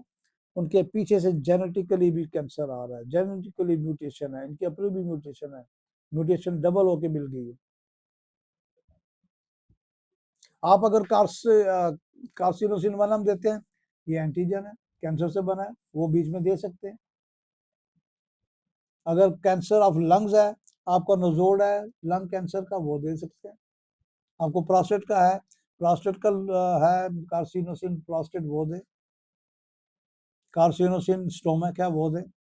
कार्सिनोसिन ब्रेन है, वो सब दे, ताकि वो जो इन्फेक्शन है उसको रोकेगी। लेकिन उसकी जो दवाई बन चुकी है, जो दवाई काम कर रही है, उसको चेंज नहीं करेगी, चाहे वो सारा साल चले। याद रखिए। और मिर्ची को ठीक खराब तभी होता है जब हम दवाई चेंज कर देते हैं, और हम अपनी तरफ से उसकी बेहतरी के लिए चेंज करते हैं, लेकिन असल में वो बेहतरी नहीं होती उसका नुकसान। याद रखिए, जब भी मरीज आए आप उससे पूछे आराम से कि बीबी और भाई साहब यार ये बताओ आपको पहले से आराम है? वो कहेगा हाँ आराम तो है। आप पूछे आपको 4 आने आराम है, आपको 25% आराम है, आपको 10 पैसे आराम है? हमारे यही लैंग्वेज चलती है मरीजों में, यही समझते हैं। कहेगा हाँ है तो दवाई चेंज मत करेंगे, फिर दवाई चेंज मत करें, चलने दें चलने दें चलने दें, देखा क्या होता है। कोई इमरजेंसी में बुखार हो जाए तो दे दें बुखार की दवाई, कोई इमरजेंसी में मोशन लगे, इमरजेंसी के मोशन और होंगे, बीमारी के मोशन और होंगे, कैंसर के मोशन और होंगे, कैंसर के मोशन लगेंगे काले रंग के, कैंसर की वोमिट लगेगी काले रंग की, कैंसर की वोमिट का ब्लड होगी काले रंग की। वो अगर हो रहा है तो ठीक हो रहा है, आप घबराएं ना, आप देखें कि उल्टी के बावजूद, मोशन के बावजूद, अगर वो मेंटली कह रहा है मैं फ्रेश हूँ, मैं ठीक हूँ, तो इट्स ओके, ठीक जा रहे हैं। your working practice, your first prescription, second prescription, third is going well, कोई बात नहीं, आप दें। इतनी बड़ी फाइलें लेके आएंगे वो, ये टेस्ट, ये बायोप्सी, ये सीटी स्कैन, ये अल्ट्रासाउंड, ये एमआरआई, ये टेस्ट, ये जनाब फलान टेस्ट, ये बायोप्सी, ये फलान टेस्ट, तो उससे घबरा नहीं आप। देखिए पढ़े जमाने में क्या रिसर्च हो रही, क्या स्टडी की, कितनी मशीनें निकल गई। आपका इलाज उसके दिमाग से ही होना है। हेल्प लेने के लिए आप नजोड़ इस्तेमाल कर सकते हैं, नजोड़ आपकी बीमारी को रोकेंगे, ठीक आपको होम्योपैथिक दवाई करेगी जिसको हम पॉलीक्रस्ट कहते हैं। हमारी मैक्सिमम बहुत दवाइयां तो क्लिनिकल प्रूविंग है ना, एक्सपीरियंस प्रूविंग है, पर्सनल प्रूविंग है, महल्ले की प्रूविंग है, शहरों की प्रूविंग है, टोटके हैं, गांव की है, एंशियंट टाइम की प्रूविंग है कि जी फलां वक्त में अफ्रीका के लोग थे, वो ब्लीडिंग होती तो ये दवाई देते थे, वो टोटके हैं सारे। लेकिन आप की जो पॉलीक्रस्ट है वो टोटका नहीं है, वो आपका ट्रीटमेंट है, वो आपका इलाज है, वो आपका तरीकाकार है, उस पर अबूर हासिल करें। तो अब ये देखिए कि हमारी कुछ दवाएं हैं जो काम करती हैं। मेरे पास एक पेशेंट आई बहुत पहले, टीचर थी, हेड मास्टर थी, 2 बेटे, वो भी टीचर थे, उसको सहारे से लाए, पकड़ के ला रहे हैं, 45 साल उम्र होगी या 50 साल होगी, कैंसर है जी। कह रहे हैं डॉक्टर साहब please this is to be confidential, my mother is cancer patient, don't open in front of my mother. मुझे इंग्लिश में कह दी, इनको ना पता चले। कि ओके ठीक है आ जाए। अब वो बैठे, मैंने पूछा अभी क्या है? डॉक्टर साहब यहाँ पे एक पत्थर है वो नहीं निकल रहा। ये याद रखिए, कैंसर की जो पेन्स होंगी, जो फीलिंग्स होंगी, सिम्टम होंगी, ऐसी ही होंगी। अंदर पत्थर है, अंदर सख्ती है, अंदर प्रेसिंग पेन है, बाहर की तरफ प्रेसिंग पेन है, एगोनाइजिंग पेन है, पिंचिंग पेन है, समझ नहीं आ रही। कैंसर की पेन ऐसी ही होंगी। और डॉक्टर साहब ये अगर मेरी ठीक हो जाए ना, पत्थर यहाँ से निकल जाए तो मैं ठीक हो जाऊंगा। मैंने कहा आपको ऐसा लगता है कि ये 1 पाव का पत्थर है या किलो का पत्थर है? कहती बस पत्थर है, मुझे नहीं पता कितना बड़ा पत्थर है। मैं रोटी खाती हूँ, ये पत्थर सख्त बन जाता है, 4 घंटे बाद जाता है, अगला टाइम रोटी खाती हूँ फिर ये बन जाता है। और जब ये बनता है, कि जब कैंसर का पत्थर बनेगा तो फिर मरीज के साथ निढालपन, कमजोरी, सुस्ती हो जाएगी। मैंने उसको सिर्फ एबिज नाइगरा की 6 डोजेज दी CM, 3 आज 3 कल। तीसरे दिन आई तो सीधा आई, कहती मेरा पत्थर बिल्कुल ठीक हो चुका। उसके डायग्नोसिस, उसका CT स्कैन सब शो कर रहा था कैंसर है, और वो सिर्फ इसी दवाई से ठीक हो।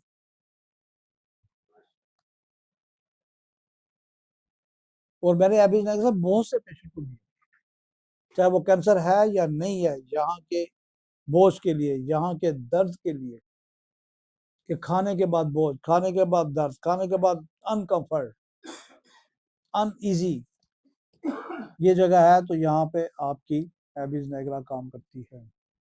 अगर आपको पता है कि ये बंदा बैठे रहने का काम करता है, 8-8 घंटे बैठता है, फिर मिर्च मसाले खाता है, तो नक्स वामी का भी साथ दे दो। ऐसे हमारी सबसे ज्यादा इस्तेमाल होने वाली नक्स वामी का पल्सटीला दवाई बन चुकी है। आप देखिए पिछले 10 साल में जितने होटल बने हैं, इससे 15 साल में जितने खाने पीने के रेस्टोरेंट बने हैं, इससे पहले बने थे। कितने घरों में खुराक आ रही है, हराम फूड आ रहा है। हराम फूड कैंसर का सबब नंबर 1 है। अल्लाह ताला ने ऐसी हराम चीजों को नहीं कहा। ये जितने आपके KFC वाले हैं, आपके मैकडोनल्ड वाले हैं, आपके दूसरे हैं सब वेज वाले, ये सब कहते हैं हम मुर्गी को अल्लाह अकबर नहीं कहते, नहीं ज़िबा करते, हम इसमें सूर की चर्बी बनाते हैं। उनके इंग्रेडिएंट में शामिल है। जब ओपन हो गया उनको इंग्रेडिएंट छुपाने शुरू कर दिए, वो कहते हैं हम मिलाते हैं। तो जब हराम चीज खाएंगे वो तो होगा। तो जितनी मसाले वाली चीज खाएंगे, जैसे मैं शुरू से अपने पेशेंट को आज से 40 साल से दे रहा हूँ, नेक्स्ट शाम को सब सुबह पल्स, इसी से काफी पेशेंट मेरे मैदे के ठीक हो जाते हैं। होता क्या है कि खा रहे हैं, सुबह भी नाश्ता किया, उसमें भी चने, उसमें भी पाए, पराठा, फिर जा रहे हैं, फिर ऑफिस में गए, दुकान पे गए, कोई बिरयानी खा ली, कोई और चीज खा ली, कोई दावत होगी, शाम को आए, फिर घर आते हुए जनाब कोई चप्पल कबाब ला रहा है, कोई कबाब ला रहा है, कोई चिकन कढ़ाई ला रहा है, कोई उसमें जनाब छुरियाँ फेर फेर के, वो फेर फेर के शायद आयरन भी शामिल होके आ रहा है। आयरन भी शामिल हो रहा है आपकी कढ़ाइयों में, कढ़ाइयाँ काली हो चुकी हैं, लोहा बन चुका है, उसी में खड़ल खड़ल खड़ल आयरन। और जिसकी आयरन ज्यादा अंदर चले गया उसकी दवाई भी पल्सटीला है। ठीक है, फोलिक एसिड, आयरन, और इसकी अगर ज्यादती हो जाए, इसकी वजह से कुछ भी है, पल्सटीला है। ज्यादा खा लें, मिर्चें खा लें, आप केक खा रहे हैं, आप फास्ट फूड खा रहे हैं, उसकी दवाई भी पल्सटीला है। बेकरी आइटम की, बेकरी कन्फेक्शनरी की, उसकी पल्सटीला है। तो मैं तो नक्स पल्स शुरू से दे रहा हूँ। बाद ऐसे होते हैं, जैसे आपकी एक दवाई है ये ओर्निथोगाल, ये बड़ा जबरदस्त काम करती है। ये खास तौर पे cancer of gastric, cancer of stomach, आपके जो पाइलोरस एंड है उस पे काम करती है।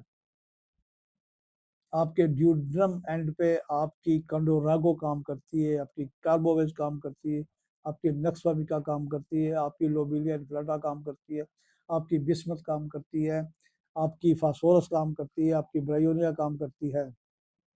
जबकि पाइलोरस एंड पर आपकी ऑर्निथोगालम काम करती है, आपकी मर्कसा काम करती है, आपकी मर्कार काम करती है, काल्चिकम काम करती है, बेसिलस काम करती है।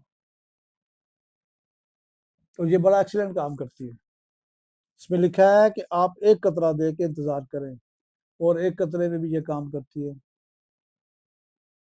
और कितने ही कैंसर के पेशेंट इस दवाई से भी ठीक हुए हैं।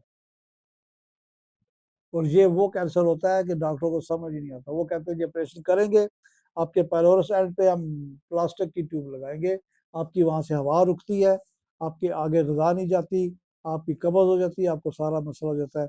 आप अगर सेम ये कंडीशन किसी की आती है कि पाइलोरस एंड पे और लार्ज इंटेस्टाइन के दरमियान प्रॉब्लम आ रही है, कैंसर वहाँ का आ रहा है या इंटेस्टाइन का आ रहा है, आप और निसोगालम दें, ये काम करेगी। लेकिन अगर उसकी काज मिर्चें हैं तो पल्सा भी देंगे, नक्स भी देंगे। कार्सिनो से इंटेस्टाइन बनी है तो वो भी दे दे साथ, कार्सिनो से स्टोमक बनी है वो भी दे, वो उसको स्टे करेंगे। और फिर एक दवाई है कंडोरेंको, ये भी कैंसर के लिए। अब कंडोरेंको की अपनी सिम्टम्स हैं कि कंडोरेंको की जो सिम्टम्स है, आप देखें कि इसकी जुबान पे भी क्रैक होंगे, इसकी यहाँ भी क्रैक होंगे, साइड्स ऑफ आपके माउथ, आपके लिप्स कॉर्नर भी फटे होंगे। और आगे चले जाएं, इसके पाँव की उंगलियां भी एक्सकोरिएशन होंगी, टोज भी फटे होंगे, कईयों के हाथ फटे होंगे। इसमें चीज क्रैक है, कई जगह क्रैक होगी। कांडोरोंगो का मरीज फिशर का भी मिलेगा आपको, जहाँ एनएस पे क्रैक होंगे। और कांडोरोंगो में क्रैक के साथ खुश्की होगी, एसिडनेटिक में क्रैक के साथ वेटनेस होगी, मॉइस्चर होगी, पेट्रोलियम में क्रैक के साथ खुश्की होगी, आर्सेनिक में क्रैक के साथ खुश्की होगी, मर्क साल में क्रैक के साथ मॉइस्चरनेस होगी, एसिडनेटिक में मॉइस्चर होगी, मरकार में मॉइस्चरनेस होगी। नेट्रोम्योर के भी क्रैक होते हैं, होंठ के यहाँ क्रैक आ गया, यहाँ क्रैक आ गया, वहां भी मॉइस्चर होगी, वो नेट्रोम्योर है। तो यहाँ जब कंडोरैंग में जब खुश्की होगी तो फिर इसकी एक अलामत है स्टेनोसिस भी होगी। स्टेनोसिस क्या होगी कि आपकी जो ओसोफेगस है ये बंद हो जाएगी, आपका मैदा ऐसा बंद हो जाएगा। कई भी जाके कहते मेरा मैदा बंद है, कि आपको कहेंगे मेरा मैदा बंद है, खोल नहीं रहा जी, मैदा खुले, भूख लगे, डॉक्टर साहब एक दफा भूख लगे, उनको कंडोरैंग दे। वैसे नेक्स्टवामिका यहाँ से लेके यहाँ तक अगर निगलते वक्त डिफिकल्टी इन स्वॉल्विंग है, आपको डिस्फेजिया है, मुश्किल से निगलना होता है, तो उसकी दवाई नेक्स्टवामिका भी अच्छा काम करती है, उसकी दवाई फास्फोरस भी अच्छा काम करती है, उसकी दवाई कंडोरेंगो भी है, उसकी दवाई कैजुप्टम भी है, उसकी दवाई बप्टेशिया भी है, उसकी दवाई फास्फोरस भी ये काम करती है। लेकिन जब कैंसर शैंसर आएगा ज़्यादा तो फिर कंडोरेगो वहाँ की आपकी स्टेनोसिस को, आपकी तंगी को, आपकी नैरोनस को खोलती है, वहाँ खुश्की ख़त्म करेगी। सबसे पहली अलामत होगी उसकी ये बादशाह जिसको कहते हैं कॉर्नर ऑफ माउथ, ये क्रैक ठीक होने शुरू हो गए तो समझे कांडोरेगो ने काम शुरू कर दिया। कांडोरेंगो में और निथोगैलो में अपने सिम्टम के साथ नहायत किस्म की कमजोरी होती है। एसिटिक एसिड इसकी दवाई है, उसमें नहायत किस्म की कमजोरी है। एसिटिक एसिड का मरीज एक प्यास मांगेगा, पानी मांगेगा, बेचैनी है, एक अजीब किस्म की प्यास है, अनक्वेंचेबल थर्स्ट, समझ नहीं आ रही, उसमें कमजोरी होगी। फिर एसिटिक एसिड में पानी जिस्म में जमा हो रहा है, ड्रॉपसी हो रही है, पानी जिस्म में जमा है, एसाइटिस हो रहा है, तो आपको अगर ये कंडीशन है तो एसिटिक एसिड आपके बेदे की सबसे अच्छी दवाई बन जाती है।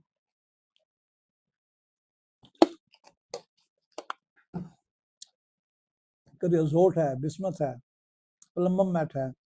करियोजोट में है कि आपको शदीद जलन होगी, जलन के साथ आपको हर चीज वोमिट हो जाएगी। बिस्मथ में, करियोजोट में आपने आज खाया है, 2 दिन बाद निकलेगा और वही निकलेगा जो खाया वो। बिस्मथ में पेन ज्यादा होगा, करियोजोट में जलन ज्यादा होगी। करियोजोट की अगर कहीं एक्सक्रीशन हैं, कोई आपका पेशाब है, पखाना है, कोई मुंह से राल है, स्टिकी होगी, अगर कोई नज़ला जुकाम है तो वो आपका पीले रंग का होगा, जलन वाला होगा। फास्फोरस आर्सेनिक, अगर आपके पास जलन है बहुत ज़्यादा और खाना पीना आपका वोमिट हो जाता है थोड़ी देर के बाद, तो फास्फोरस या आर्सेनिक बेहतरीन काम करेगी। या आप इन सिम्टम में जब आप देंगे, आप ये अकेले के लिए दवाई देंगे आपको रिजल्ट मिलेगा। लेकिन इससे पहले मैंने आपको बताया कि अगर ग्लेशिया वाला है तो वो देनी पड़ेगी, स्टाफिसेग्रिया देनी पड़ेगी, आलमेंट देनी पड़ेगी। कैंसर के सारे मरीज मायूस होते हैं,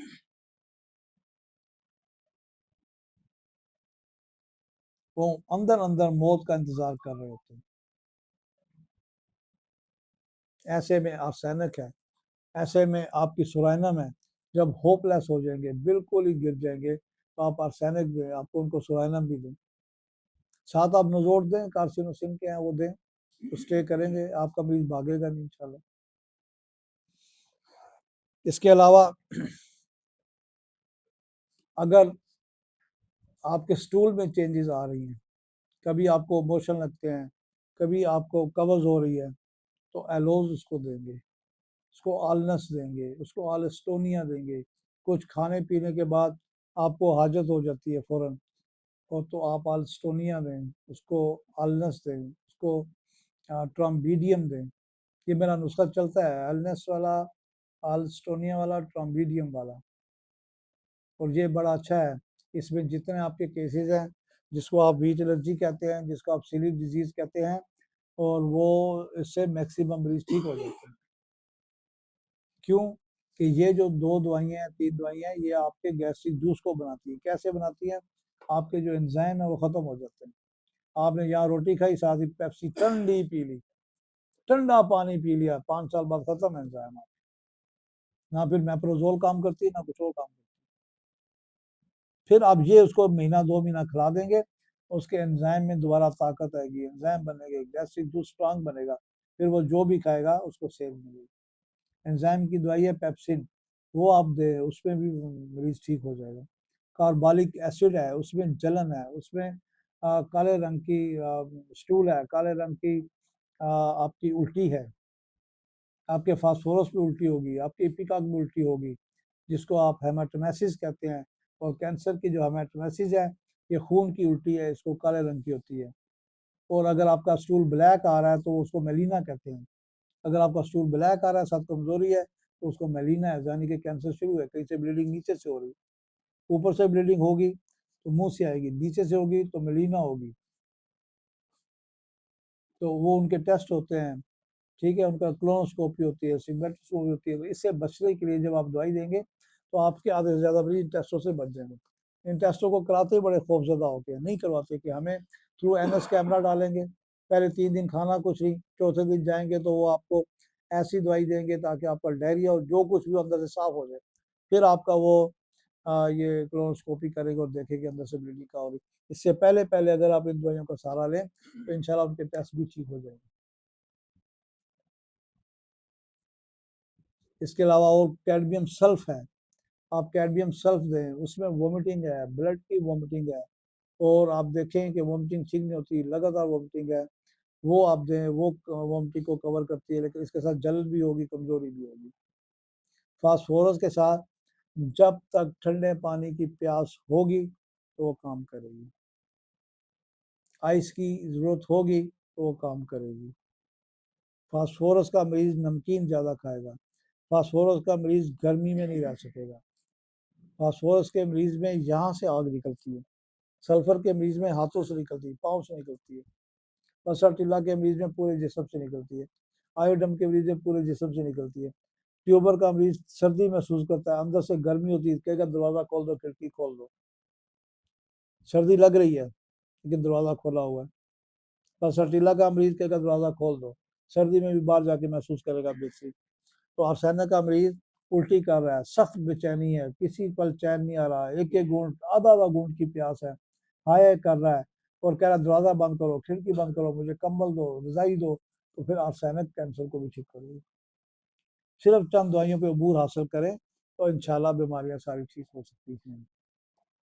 यहाँ तक अब किसी का कोई सवाल हो तो मुझसे कर सकता है। जैसे लुबीलिया इन्फ्लाटा है, वो आपकी कैंसर की दवाई है। लुबीलिया एरिनिका है, वो आपकी कैंसर की दवाई है। कैंसर ऑफ ओमेंटम, जो आपके नाफ के अंदर चर्बी होती है, उस चीज़ का अमूमन कैंसर आ जाता है, तो वो आप लुबीलिया दे, बड़ा अच्छा काम करेगी। एक दवाई है इस्यूनम, ईसीओनम, EIOSNUM, हर किस्म के कैंसर के लिए रोकती है, काम करती है, मेरे अंडर ट्रीटमेंट चल रही है वो। कैडमियम मैट है, वो आपके कैंसर के लिए काम करती है, यहाँ तक किसी के जेहन में कोई दवा हो।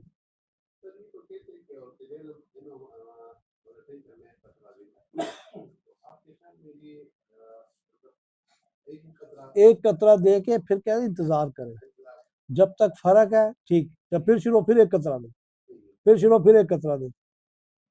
हम जरा सखी दिल है ना, हम 15-20 कतरे देंगे, ठीक है, वैसे वो एक कतरा देते हैं। इम्पोर्टेंसी में कंट्रेसिव भी करेगी, करती है मैंने दी। हाइड्रासिस बड़ा अच्छा काम करती है। हाइड्रासिस की सिम्टम क्या होगी, कैंसर की वो अजीब सिस्टम होगी कि डॉक्टर साहब अंदर से मेरा मैदा खाली हो गया है, मैं खा रहा हूँ 4 रोटियां खा के हूँ, मैदा खाली है, हाइड्रासिस है, उसके साथ कब्ज होगी। यहाँ पे ये कैंसर की सिम्टम है, उसको ठीक करती है। सीकेल का आ रहा है, वो काम करती है बड़ा जबरदस्त, कि अंदर जलन, डॉक्टर साहब मेरे हाथ में जलन, मेरे पाँव में जलन, मेरे मैदे में जलन, उसके पेट में जलन, वो कहेगी यहाँ पे तंदूर चल रहा है, आप टच करें पेट ठंडा, आप हाथ को टच करें हाथ ठंडा, तो वहां सीकेल काम करे। ये अपनी पहचान है एक दवाइयों की, ये वहां पे काम करेगी। तो ये सब मैं सिर्फ आपको आपकी गैस्ट्रो इंटेस्टाइनल ट्रैक्ट का ही बता रहा हूँ, और नहीं मैं बता रहा कोई।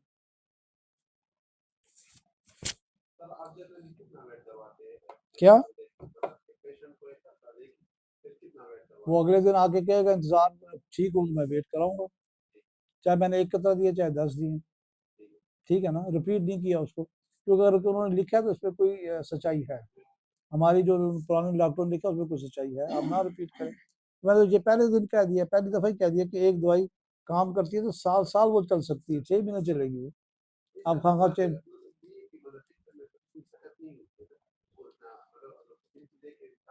तो पोटेसी दे के करे ना, आप पोटेसी लें। एंटोमक्रोडम बड़ा अच्छा काम करेगी। एंटोमक्रोडम की वाहिद सिम्टम पे दे दें कि जुबान सफेद, एक तय है सफेद रंग की। एसिड फास्ट में भी एक तय होती है, वो थोड़ी हल्की सफेद होती है। पल्सरटिला में भी एक तय होती है, वो हल्की होती है। ठीक है, पल्सरटिला में प्यास नहीं होती, एसिड फास्ट में प्यास होती है, कमजोरी होती है। एंटोमक्रोडम में आपकी चटपटी चीज़ों की ख्वाहिश होती है साहब। अगर सिर्फ एक सफ़ेद है, आप एंटोमक्रोडम 30 दे दें या सीएम दे दें, इंतज़ार कर लें। इंतज़ार करने का हुनर सीखे।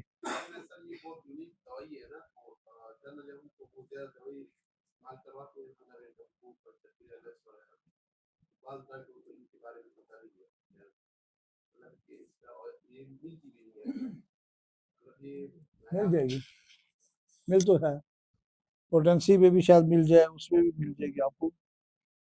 क्रोटाइलस होरिड है, आप क्रोटाइलस होरिड दें, काले रंग का खून आ रहा होगा इसमें, ठीक है, और खून निकल रहा है, खून जम नहीं रहा, कभी ब्लीडिंग एनस से हो रही है, कभी मुंह से हो रही है, कभी नाक से हो रही है, आप क्रोटाइलस दे के इंतजार करें। और कुछ सवाल? जी जी, खाने के बाद अर्ज ऑफ स्टूल, कभी खाते खाते भागता है, कभी खाने के फौरन बाद भागता है। ये बड़ा अच्छा काम करती हैं, अल्नस और अल्स्टोनिया। और अगर मरोड़ उठता है, लूज मोशन आते हैं, निकल सकता है लोज की तरह, तो ट्राम्बीडियम। और अगर नहीं कंट्रोल हो रहा, साथ मोशन है, कभी सबज, कभी पीले, कभी जाग, कभी क्या, तो जेट्रोफा, वो भी दें फिर साथ। ये 3-4 दवाइयां दें, मैदा के एंजाइम ठीक हो जाते हैं इससे। और कोई सवाल जी? ये दें, आप कोशिश करें, इंतज़ार करें, दवाई दे के रिजल्ट अच्छे मिलेंगे। अगर इंतज़ार नहीं होता, दवाई चेंज मत करें। आपकी जो दवाई बन रही है वो दे दी है, फिर उसका जो नोजोड है वो आप दें, उसके एक्शन को तेज करने के लिए नोजोड दें। नोजोड कवर करेगी, स्टे करेगी, उस इन्फेक्शन को वक्ती तौर पे कम करेगी। लेकिन जो उसके दिमाग में एक चीज़ आ चुकी है सिम्टम की, ठंडा गर्म है, सर्द है, गुस्सा है, मायूसी है, होपलेस है, वो आपकी जो दवाई दी चुकी है वही काम करेगी, चाहे 6 महीने लगे, चाहे साल लगे। अगर नहीं ठीक हो रहा, आर्सेनिक दवाई बन रही है, बेचैनी है, ढूंढ प्यास है, आपने सीएम की दी, नहीं ठीक हो रहा, आपने अगले दिन फिर सीएम की दी, नहीं ठीक हो रहा, आप घंटे घंटे बाद सीएम दें, 6 दे दें, 8 दे दें, सिम्टम मिल रही हैं, कोई नुकसान नहीं होगा, आपको शाम तक रिजल्ट मिल जाएगा। कि अगर 6 पुड़ियों के बाद भी रिजल्ट नहीं मिल रहा, उसकी पोटेंसी चेंज करें, उसमें सल्फर लगाएं, उसमें रेडियम लगाएं, सिम्टम अगर वही है। ठीक है जनाब, अगले फिर इंशाल्लाह महीने को सेकंड संडे 6 बजे